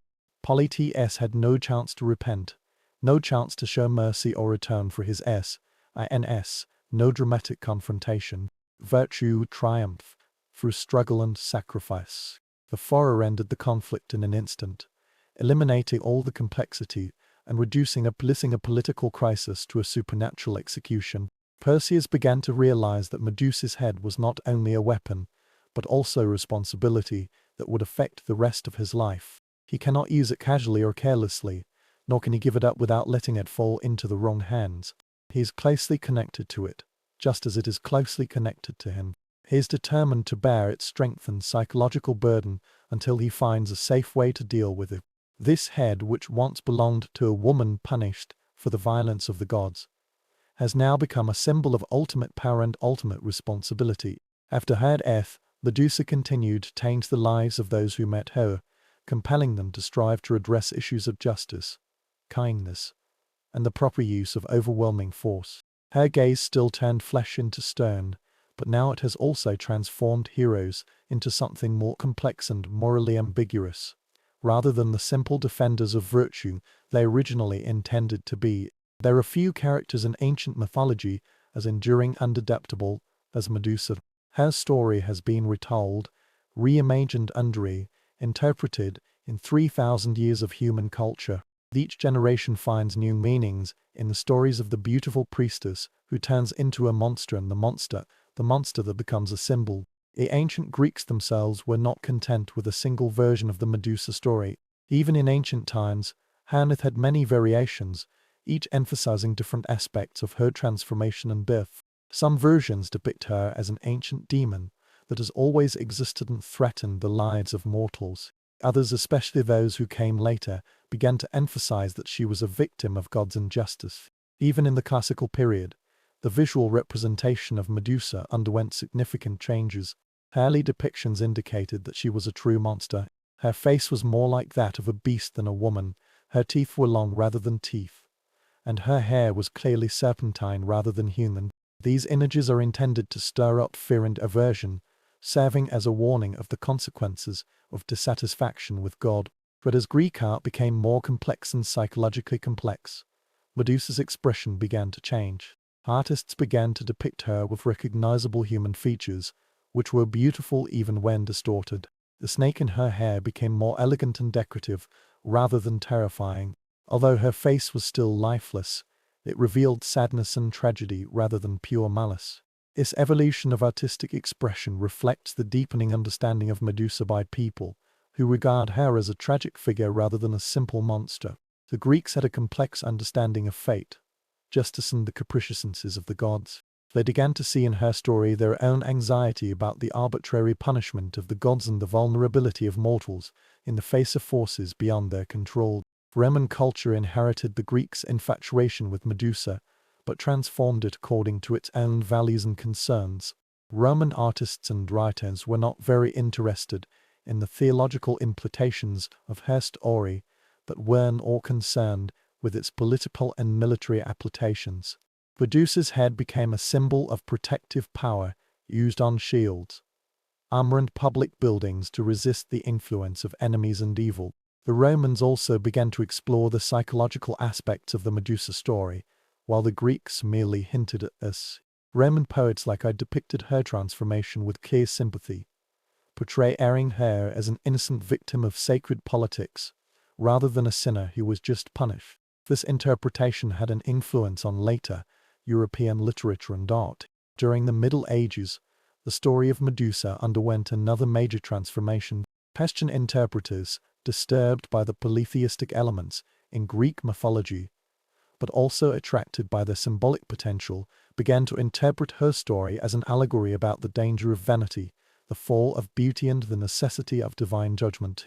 Medieval artists often depicted Medusa in the context of religious art, using her image to represent sin, temptation, or the fall of human nature. Her snake-shaped hair was interpreted as a symbol of the devil's influence, and her fatal gaze became a metaphor for the spiritual death caused by turning away from God. But even in the context of Christianity, more compassionate interpretations emerged during the Renaissance. Some medieval writers began to suggest that Medusa's transformation was not entirely just. She represented the tragic consequences of living in a fallen world where innocence could not resist suffering. The Renaissance reignited people's interest in classical mythology and led to a more detailed understanding of its psychological and artistic possibilities. Renaissance artists such as Caravaggio and C.R.N.I. created an astonishing performance of Medusa, emphasizing her beauty and horror, her humanity and her monster. Leonardo da Vinci painted a lost work depicting the head of Medusa. It is said to be so lifelike and terrifying that the audience would back off as if they were seeing the real Golgi. This painting represents a new understanding of the power of art to evoke psychological responses, making myths feel direct and personal rather than distant and abstract. During the Renaissance, writers began to explore the story of Medusa as a metaphor for the relationship between artists and beauty and horror, creation and destruction. In her story, they saw the works they had painstakingly created themselves, which were both beautiful and meaningful, inspiring and disturbing, changing the audience while remaining true to their own artistic vision. The Romantic periods of the 18th and 19th centuries once again changed people's understanding of the Medusa story. Romantic poets and artists were fascinated by themes of isolation, estrangement, and tragic heroes. They found a perfect symbol in Medusa to express their concern for art and existence. I wrote a poem titled On Leonardo da Vinci's Medusa, depicting her as a tragic beauty. However, it is not so much fear as elegance, which can turn the soul of the viewer into stone. This explanation highlights Medusa's humanity. Although she turned into a monster, her tragedy does not lie in becoming a monster, but in being regarded as one. Psychological explanations of the Medusa story also emerged in the 19th century. Early psychologists and anthropologists began to analyze her story, believing that it reflected deeply rooted human fears and desires, especially those related to female sexual behavior, maternal power, and the fear of castration or castration. These explanations had an impact on the thought of the 20th century, especially the works of Sigmund Freud, who believed that Medusa's head was a symbol of the female genitalia and the resulting male fear. Although Freud's specific explanations have been largely rejected by contemporary scholars, his insights into Medusa's story, which reflect deep mind-seated psychological anxiety, still hold significant influence. New interpretations and adaptations of the Medusa story emerged in the 20th century.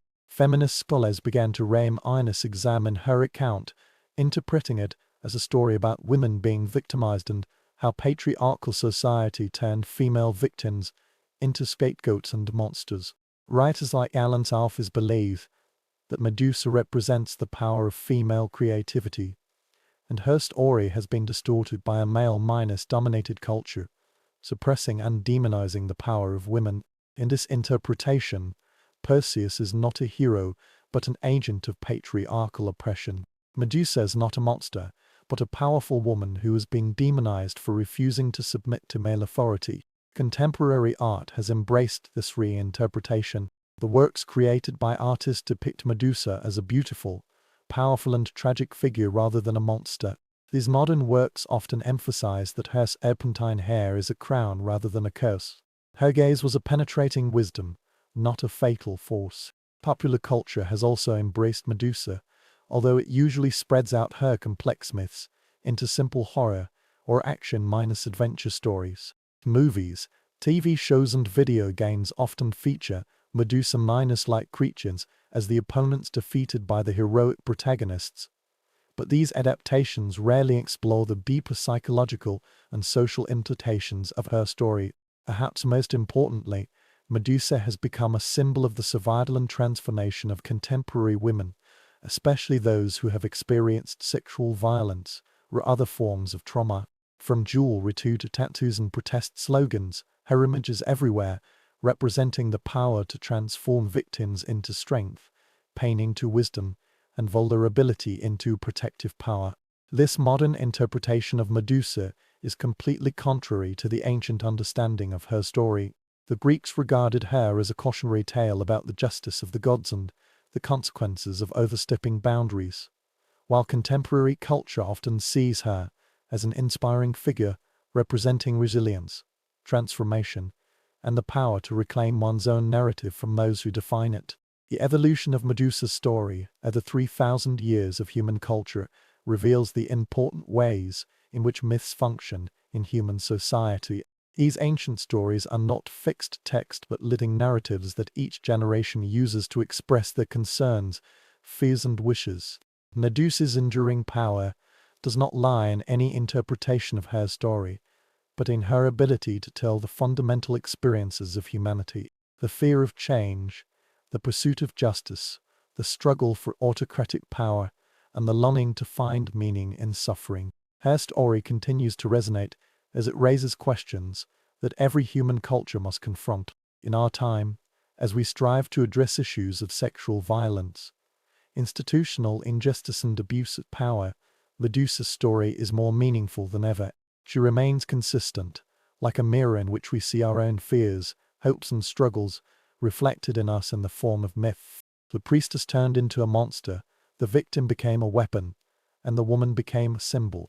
Medusa's transformation continues, as each generation has found in her story the most powerful meaning that illustrates their own historical moments. In the 20th and 21st centuries, people have conducted a revolutionary Rayman's examination of the story of Medusa, fundamentally challenging traditional interpretations and revealing layers of meanings that previous generations either failed to see or chose to ignore. The core of this reinterpretation is a simple yet profound question: what if Medusa had never been the villain in her own story? Since the 1970s, feminist scholars have begun to interpret Greek mythology from a different perspective, which is highly sensitive to the way ancient patriarchal societies constructed narratives, a narrative approach aimed at proving and perpetuating male dominance. In the story of Medusa, they found that it was not a tale of heroism defeating a monster, but rather a deeply disturbing one, depicting how a woman who was hurt by a powerful man was blamed, punished, and ultimately destroyed because of her own harm. The key insight that changed the academic community's understanding of Medusa was the recognition that her transformation into a monster was not merely a punishment for illegal acts, but a secondary injury to the original crime she committed. Poseidon's attack on Medusa at the Temple of Athena was not merely sexual violence, but also an infringement upon the most sacred space of Athens, an infringement upon a woman who had served the gods all her life. Athena's response to this crime reveals the distorted logic of victim-blaming that feminists believe still exists in contemporary society. Athena did not punish Poseidon for invading her temple and her priestess, but chose to punish Medusa because she allowed herself to be violated. The goddess's reasoning was that Medusa's appearance during the attack polluted the sacred space and shifted the responsibility for the crime onto the victim rather than the perpetrator. This interpretation has changed the entire moral framework of the Medusa story. Perseus was not a hero who killed monsters, but a to love patriarchal oppression. He accomplished the destruction of a woman who had already been crushed by the injustice of the gods. His pursuit is driven by arrogance rather than noble purposes, which indicates that men's self-awareness and social expectations induct men to commit violence against women who pose no actual threat to them. The reinterpretation of feminism also examines the symbolic meaning of Medusa's transformation itself. Her serpentine hair, traditionally regarded as a symbol of her monster-like nature, could be understood as a sign of female strength and wisdom. In many ancient cultures, snakes were associated with female deities, fertility and sacred knowledge. Athena's transformation of Medusa's hair into a snake might not represent demonization, but rather the goddess's unconscious recognition of the true power of her priestess. The fatal gaze that frightened Medusa so much has taken on a new meaning here. It is not a curse but a form of protection. For a woman who was completely crushed by those institutions that were supposed to protect her safety, this might be the only protection. Her ability to turn others into stones can be interpreted as a metaphor. That is, trauma can cause emotional disorders, keep others at a distance, or symbolize the power to refuse to be a victim again. In her article Medusa's Smile, French feminist theorist Elence gave a highly influential description of Medusa, arguing that the Gorgon represents the suppressed power of female creativity and sexual desire. Sykes believes that patriarchal culture deliberately created the myth of Medusa's terrifying appearance to prevent both men and women from recognizing the true source of female power. You just need to look Medusa straight in the eye to see her, 6xcs wrote. And she's not fatal. She's very beautiful and she's smiling. This explanation completely overturns the traditional understanding of Medusa's story, believing that the same miners called monsters she describes are lies fabricated by those who fear her true nature. Contemporary feminist artists had embraced this reinterpretation and created works depicting Medusa as beautiful, powerful and sacred, rather than a monster.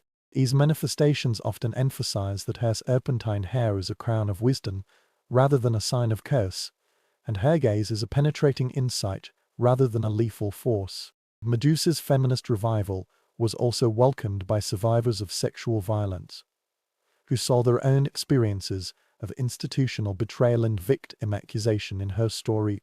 The Tag Tajameta movement often uses the image of Medusa to represent the power to speak the truth about sexual assault, even if this truth is uncomfortable or threatens to establish a power structure. This contemporary interpretation indicates that Medusa's ability to turn others into stone represents the discomfort felt by those in power when facing the reality of sexual violence. Her gaze forces the audience to confront the truth they would rather ignore, resulting in a rigid symbol of paralysis that often accompanies such confrontation. However, the feminist reinterpretation of Medusa's story is not without its complexity and controversy. Some scholars believe that interpreting ancient myths through contemporary political frameworks may distort their original cultural meanings and impose modern concepts on societies that understand gender, power and justice in fundamentally different ways.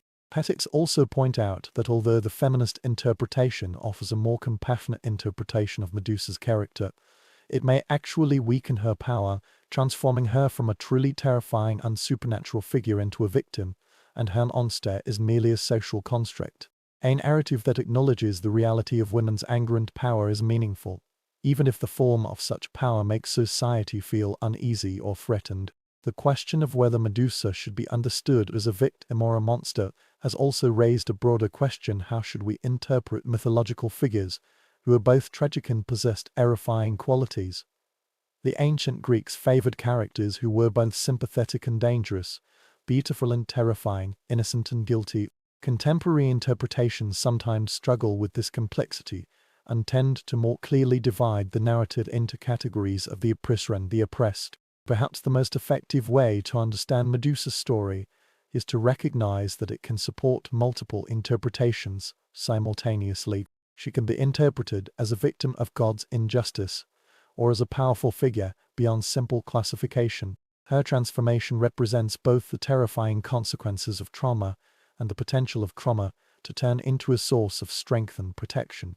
Feminists' reinterpretation of Medusa undoubtedly enriches our understanding of her story and reveals the dimensions of meaning that previous generations had overlooked or suppressed. But it also raises important questions about the relationship between mythological interpretation and political activism, as well as between academic research and contemporary social concerns. It is obvious that Medusa's story continues to have a strong impact on contemporary audiences precisely because it addresses the still pressing and unresolved issues in our own society. The questions raised in her account about justice, power, accusations against victims, and the transformation of trauma into strength are as relevant today as they were 3,000 years ago. Whether we interpret her as a victim or a monster, a symbol or an individual, an ancient myth or a contemporary metaphor, Medusa is always her, a figure who forces us to confront the disturbing truths of the world we live in, and the story we tell ourselves about justice, power, and how to treat those who are different or threatening. Her gaze still had a fixed force, that perhaps it is not the flesh that turns into stone, but rather those comfortable assumptions that enable us to avoid struggling with the complexity of human experience and the persistent systemic injustice. Although the story of Medusa mainly exists in the fields of myth and literary interpretation, archaeologists and historians had discovered fascinating evidence of how her image and narrative played a role in the actual daily life of ancient Mediterranean culture. These findings not only provide an important backdrop for understanding the story itself, but also for understanding the society that has been created and preserved for centuries. The earliest image of Medusa can be traced back to the 7th century. This scene appeared on pottery, coins, and architectural decorations in the Greek world. These early images are completely different from the more humanized versions that came later. They showed a real monster with protruding eyes, a protruding tongue, and hair that was clearly made up of twisting snakes rather than human hair. Archaeological evidence indicates that these early Medusa images mainly had the function of an apotropoesis. They do it to ward off evil spirits and protect the spaces or items they decorate. Her image appears on the shields held by warriors, on the walls of homes and temples, as well as on everyday items such as cups and jewels. The ancient Greeks believed that Medusa's terrifying appearance could scare away evil spirits, enemy troops, and bad luck. One of the most significant archaeological discoveries related to Medusa is the excavation of the Temple of Artemis on Corfu, which dates back to around 590 BC. The huge gable of the temple features the central image of Medusa, flanked by her children, Aegisthus and Pris, all of which are depicted in limestone reliefs and still retain the traces of their original vivid colors. The decoration of this temple is very important because it shows Medusa in a background that emphasizes her maternal nature rather than her pure monster nature. She is depicted as a powerful protective figure, guarding the sacred space. Her terrifying appearance served a protective rather than threatening role. The appearance of her children in the scene reinforces the interpretation of Medusa, a complex character who embodies both destructive and creative power. During the excavation of the Temple of Athena and the Acropolis of Athens, many artifacts related to Medusa were discovered, including small bronze statues that might have been sacrifices and pottery shards decorated with scenes of Perseus' exploration. Interestingly, some of the artifacts show that Athena herself held or displayed Medusa's head, suggesting that the goddess incorporated the power of her from a priestess into her own sacred arsenal. The historical statue of Athena Apotonis is a huge golden ivory sculpture that occupies the interior of the Apotonis temple. Medusa's head is clearly displayed on the goddess's eye shield, which is a protective breastplate or shield. This position is of great significance because it indicates that Medusa's power has become an integral part of Athena's own sacred authority. Archaeological evidence from all over the Mediterranean indicates that the image of Medusa has been adapted and modified by different cultures in accordance with their own artistic traditions and religious beliefs. The Atlas version of Medusa often emphasizes her more humanized qualities, depicting her with recognizable facial features and expressions to convey sadness or pain rather than pure anger. Tens of thousands of Medusa figures have been unearthed at the Roman archaeological site, ranging from large architectural sculptures to tiny jewelry pieces. The Romans were particularly fond of using her image in military contexts, adorn armors, weapons and military standards with her portrait. This indicates that they mainly regarded her as a symbol of protective power rather than an evil figure. One of the most interesting archaeological discoveries related to Medusa was found in a Roman villa in Pompeii, which was preserved by the eruption of the Vesuvius volcano in 79 AD. The mural in the villa shows that Perseus seems to be holding Medusa's head, but the artist depicted her face as beautiful rather than terrifying, with only subtle snake elements in her hair. This Pompeii mural indicates that during the Roman period, artists began to explore a more compassionate interpretation of Medusa's character, emphasizing her tragedy rather than purely terrifying aspects. The beautiful face on the severed head created an unsettling sense of tension, which might reflect the growing awareness that her story was unjust. Excavations of ancient Greek temples have also revealed the connection between Medusa's story and actual religious activities. At several sites, archaeologists discovered small clay tablets engraved with prayers or curses for the power of Medusa. These stone tablets indicate that some ancient Greeks believed they could summon her protective power for their own purposes. It is particularly interesting that in the discoveries of women's religious sites, the image of Medusa appears next to symbols related to childbirth and women's rights. This archaeological evidence supports the explanation for Medusa, who, despite having transformed into a monster, still maintained a connection with the sacred authority of women. The historical background revealed by archaeological research also helps explain why the story of Medusa emerged in such a form. Greece from the 8th to the 5th century, BC was a society that underwent rapid social and political changes, and traditional religious customs which challenged by new philosophical and artistic movements. Against this backdrop, Medusa's transformation from a priestess to a monster can be understood as reflecting her anxiety over changes in gender roles, the evolution of religious customs, and the power relationship between gods and humans. Her story might have been a way for the ancient Greeks to explore and deal with these cultural tensions in the form of myths. Archaeological evidence also indicates that the story of Perseus and Medusa was used for educational purposes in ancient Greek society. Pottery specially designed for seminars and other educational gatherings often features the scenes of their encounters, indicating that this myth is considered suitable for moral and philosophical guidance. Archaeological research shows that the image of Medusa has persisted for centuries and across different cultures, indicating that her story had a powerful influence on ancient imagination. Even with the changes in political systems and the development of religious customs, her image continued to appear on everything from grand architectural sculptures to simple household items.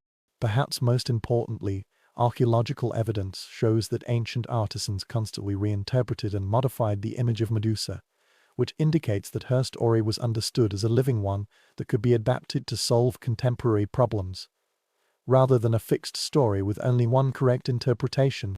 The material culture surrounding Medusa reveals a society that is deeply embroiled in issues of power, justice, change, and the relationship between beauty and terror. That image serves multiple functions simultaneously: a talisman, an artistic subject, a religious symbol, and a political metaphor. This archaeological background enriches our understanding of the Medusa story, which is not only literary or mythological, but also a living aspect of ancient culture, shaping and reflecting the daily experiences of ordinary people. The priestess who turned into a monster is not merely a character in the story, but an existence in the material world. Her image offers protection, evokes fear, and prompts people to reflect on the justice of God and the nature of human suffering. Archaeological records also reveals some interesting things about the evolution of Medusa's story over time. Early performances tended to emphasize her odd side, while later ones gradually humanized her. This indicates that the ancient attitude towards her character was not static but evolved along with the changes in cultural values and artistic emotions.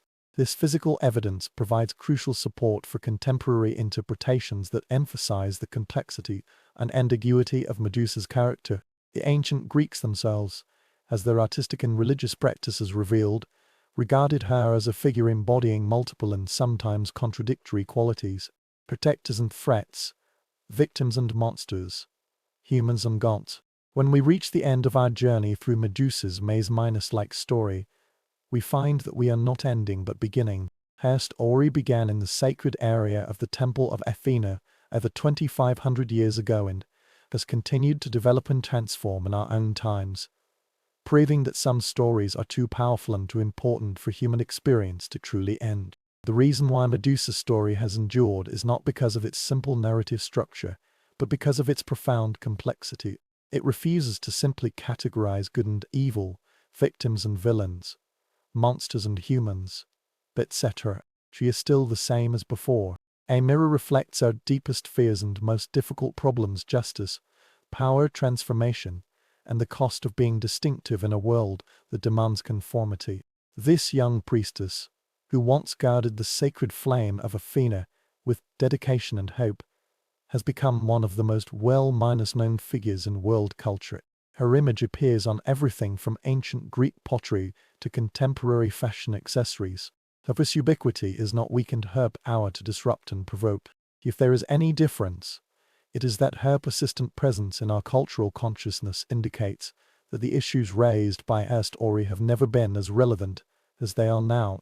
In our own era, as we strive to address sexual violence, institutional betrayal, and the ways in which victims are blamed for the crimes committed against them, Medusa's transformation takes on a new sense of urgency and significance. Her story tells all those who have ever been punished for others' crimes, those who have been traumatized to the point where they don't even recognize themselves, and those who have discovered that the system that was supposed to protect them has instead become a source of additional harm. That Medusa's legacy is not merely a symbol of her as a victim. Her story also tells of the possibility of transformation, finding strength in powerlessness and creating meaning from pain. The snake on her head, the gaze that turned her body into stone, and the loneliness that isolated her from human society. All of this can not only be understood as punishment, but also as a form of protection, a way to ensure that she will no longer suffer the kind of violent harm that disrupted her previous life. Agassiz and Chrysler, born from the blood of her death, demonstrate that even the most devastating endings can give rise to new beauty and power. Her children embody artistic inspiration and sacred justice, which she herself lacks in her life. Proving that death is not always a failure, the stories we tell about transformation are as important as transformation itself. The hero Perseus, who killed her, used her head as a weapon and a burden. He found that great power was accompanied by great responsibility, and victory sometimes seemed more like a tragedy. His story is always intertwined with hers, reminding us that the connection between heroes and monsters is often much closer than we wish to admit. The line between justice and violence is thinner than we are willing to admit. The evolution of the Medusa image in 3,000 years of human culture demonstrates some fundamental ways in which myths function in human society. These ancient stories are not exhibits in museums, but living tales recreated by each generation to address their own concerns and challenges. The monster that once terrified the ancient Greeks has now become a source of inspiration for contemporary trauma survivors. Being accused of being a victim of sexual assault has become a symbol of resistance against the culture of victims. This shift in meaning is not a distortion of Medusa's true story, but rather a continuation of it. Mythology has always been a collaborative process, a dialogue between the past and the present, and a dialogue between the stories we inherit and the meanings we create. Medusa's narrative remains crucial as it is constantly evolving and growing, communicating with new audiences in new ways. Archaeological evidence shows that even in ancient times, different communities had different understandings of her story and adapted it for different purposes. Medusa, who protected Athenian families from evil, was different from the Medusa that decorated Roman military equipment or appeared in the religious background of women.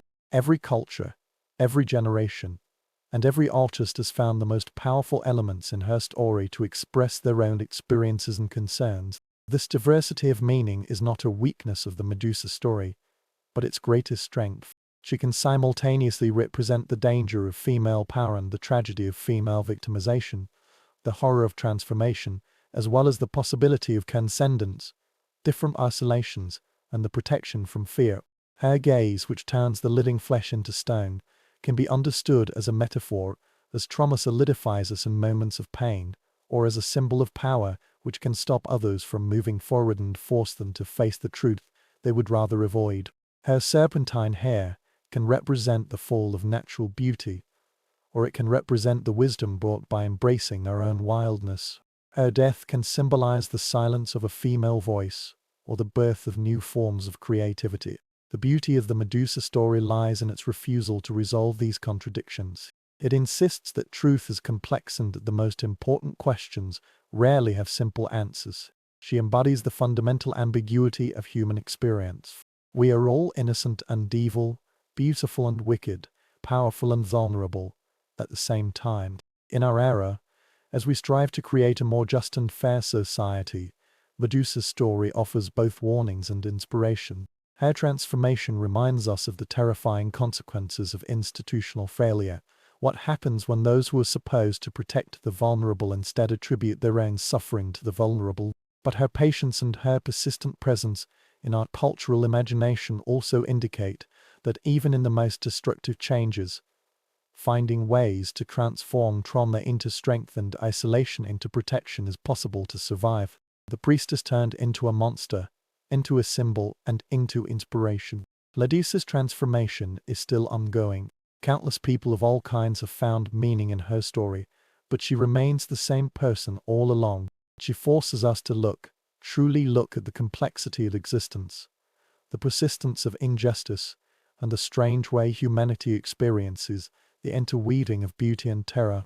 Her gaze still had a fixed force, but perhaps what has turned into stone now is not the flesh, but complacency. It is not the body, but the assumption of comfort that keeps us from struggling with difficult facts. Look at Medusa, truly look, don't turn around in fear or disgust. What we may discover is not death, but transformation, not monsters, but all the beautiful yet terrifying complexities in human nature. The story begins with a young woman who believes that God will protect her. Eventually, she realizes that protection, justice and meaning are the things we must create for ourselves and each other. Medusa's legacy is not her monsters, but her perseverance. It is not her death, but her continued existence in the stories we tell and retell.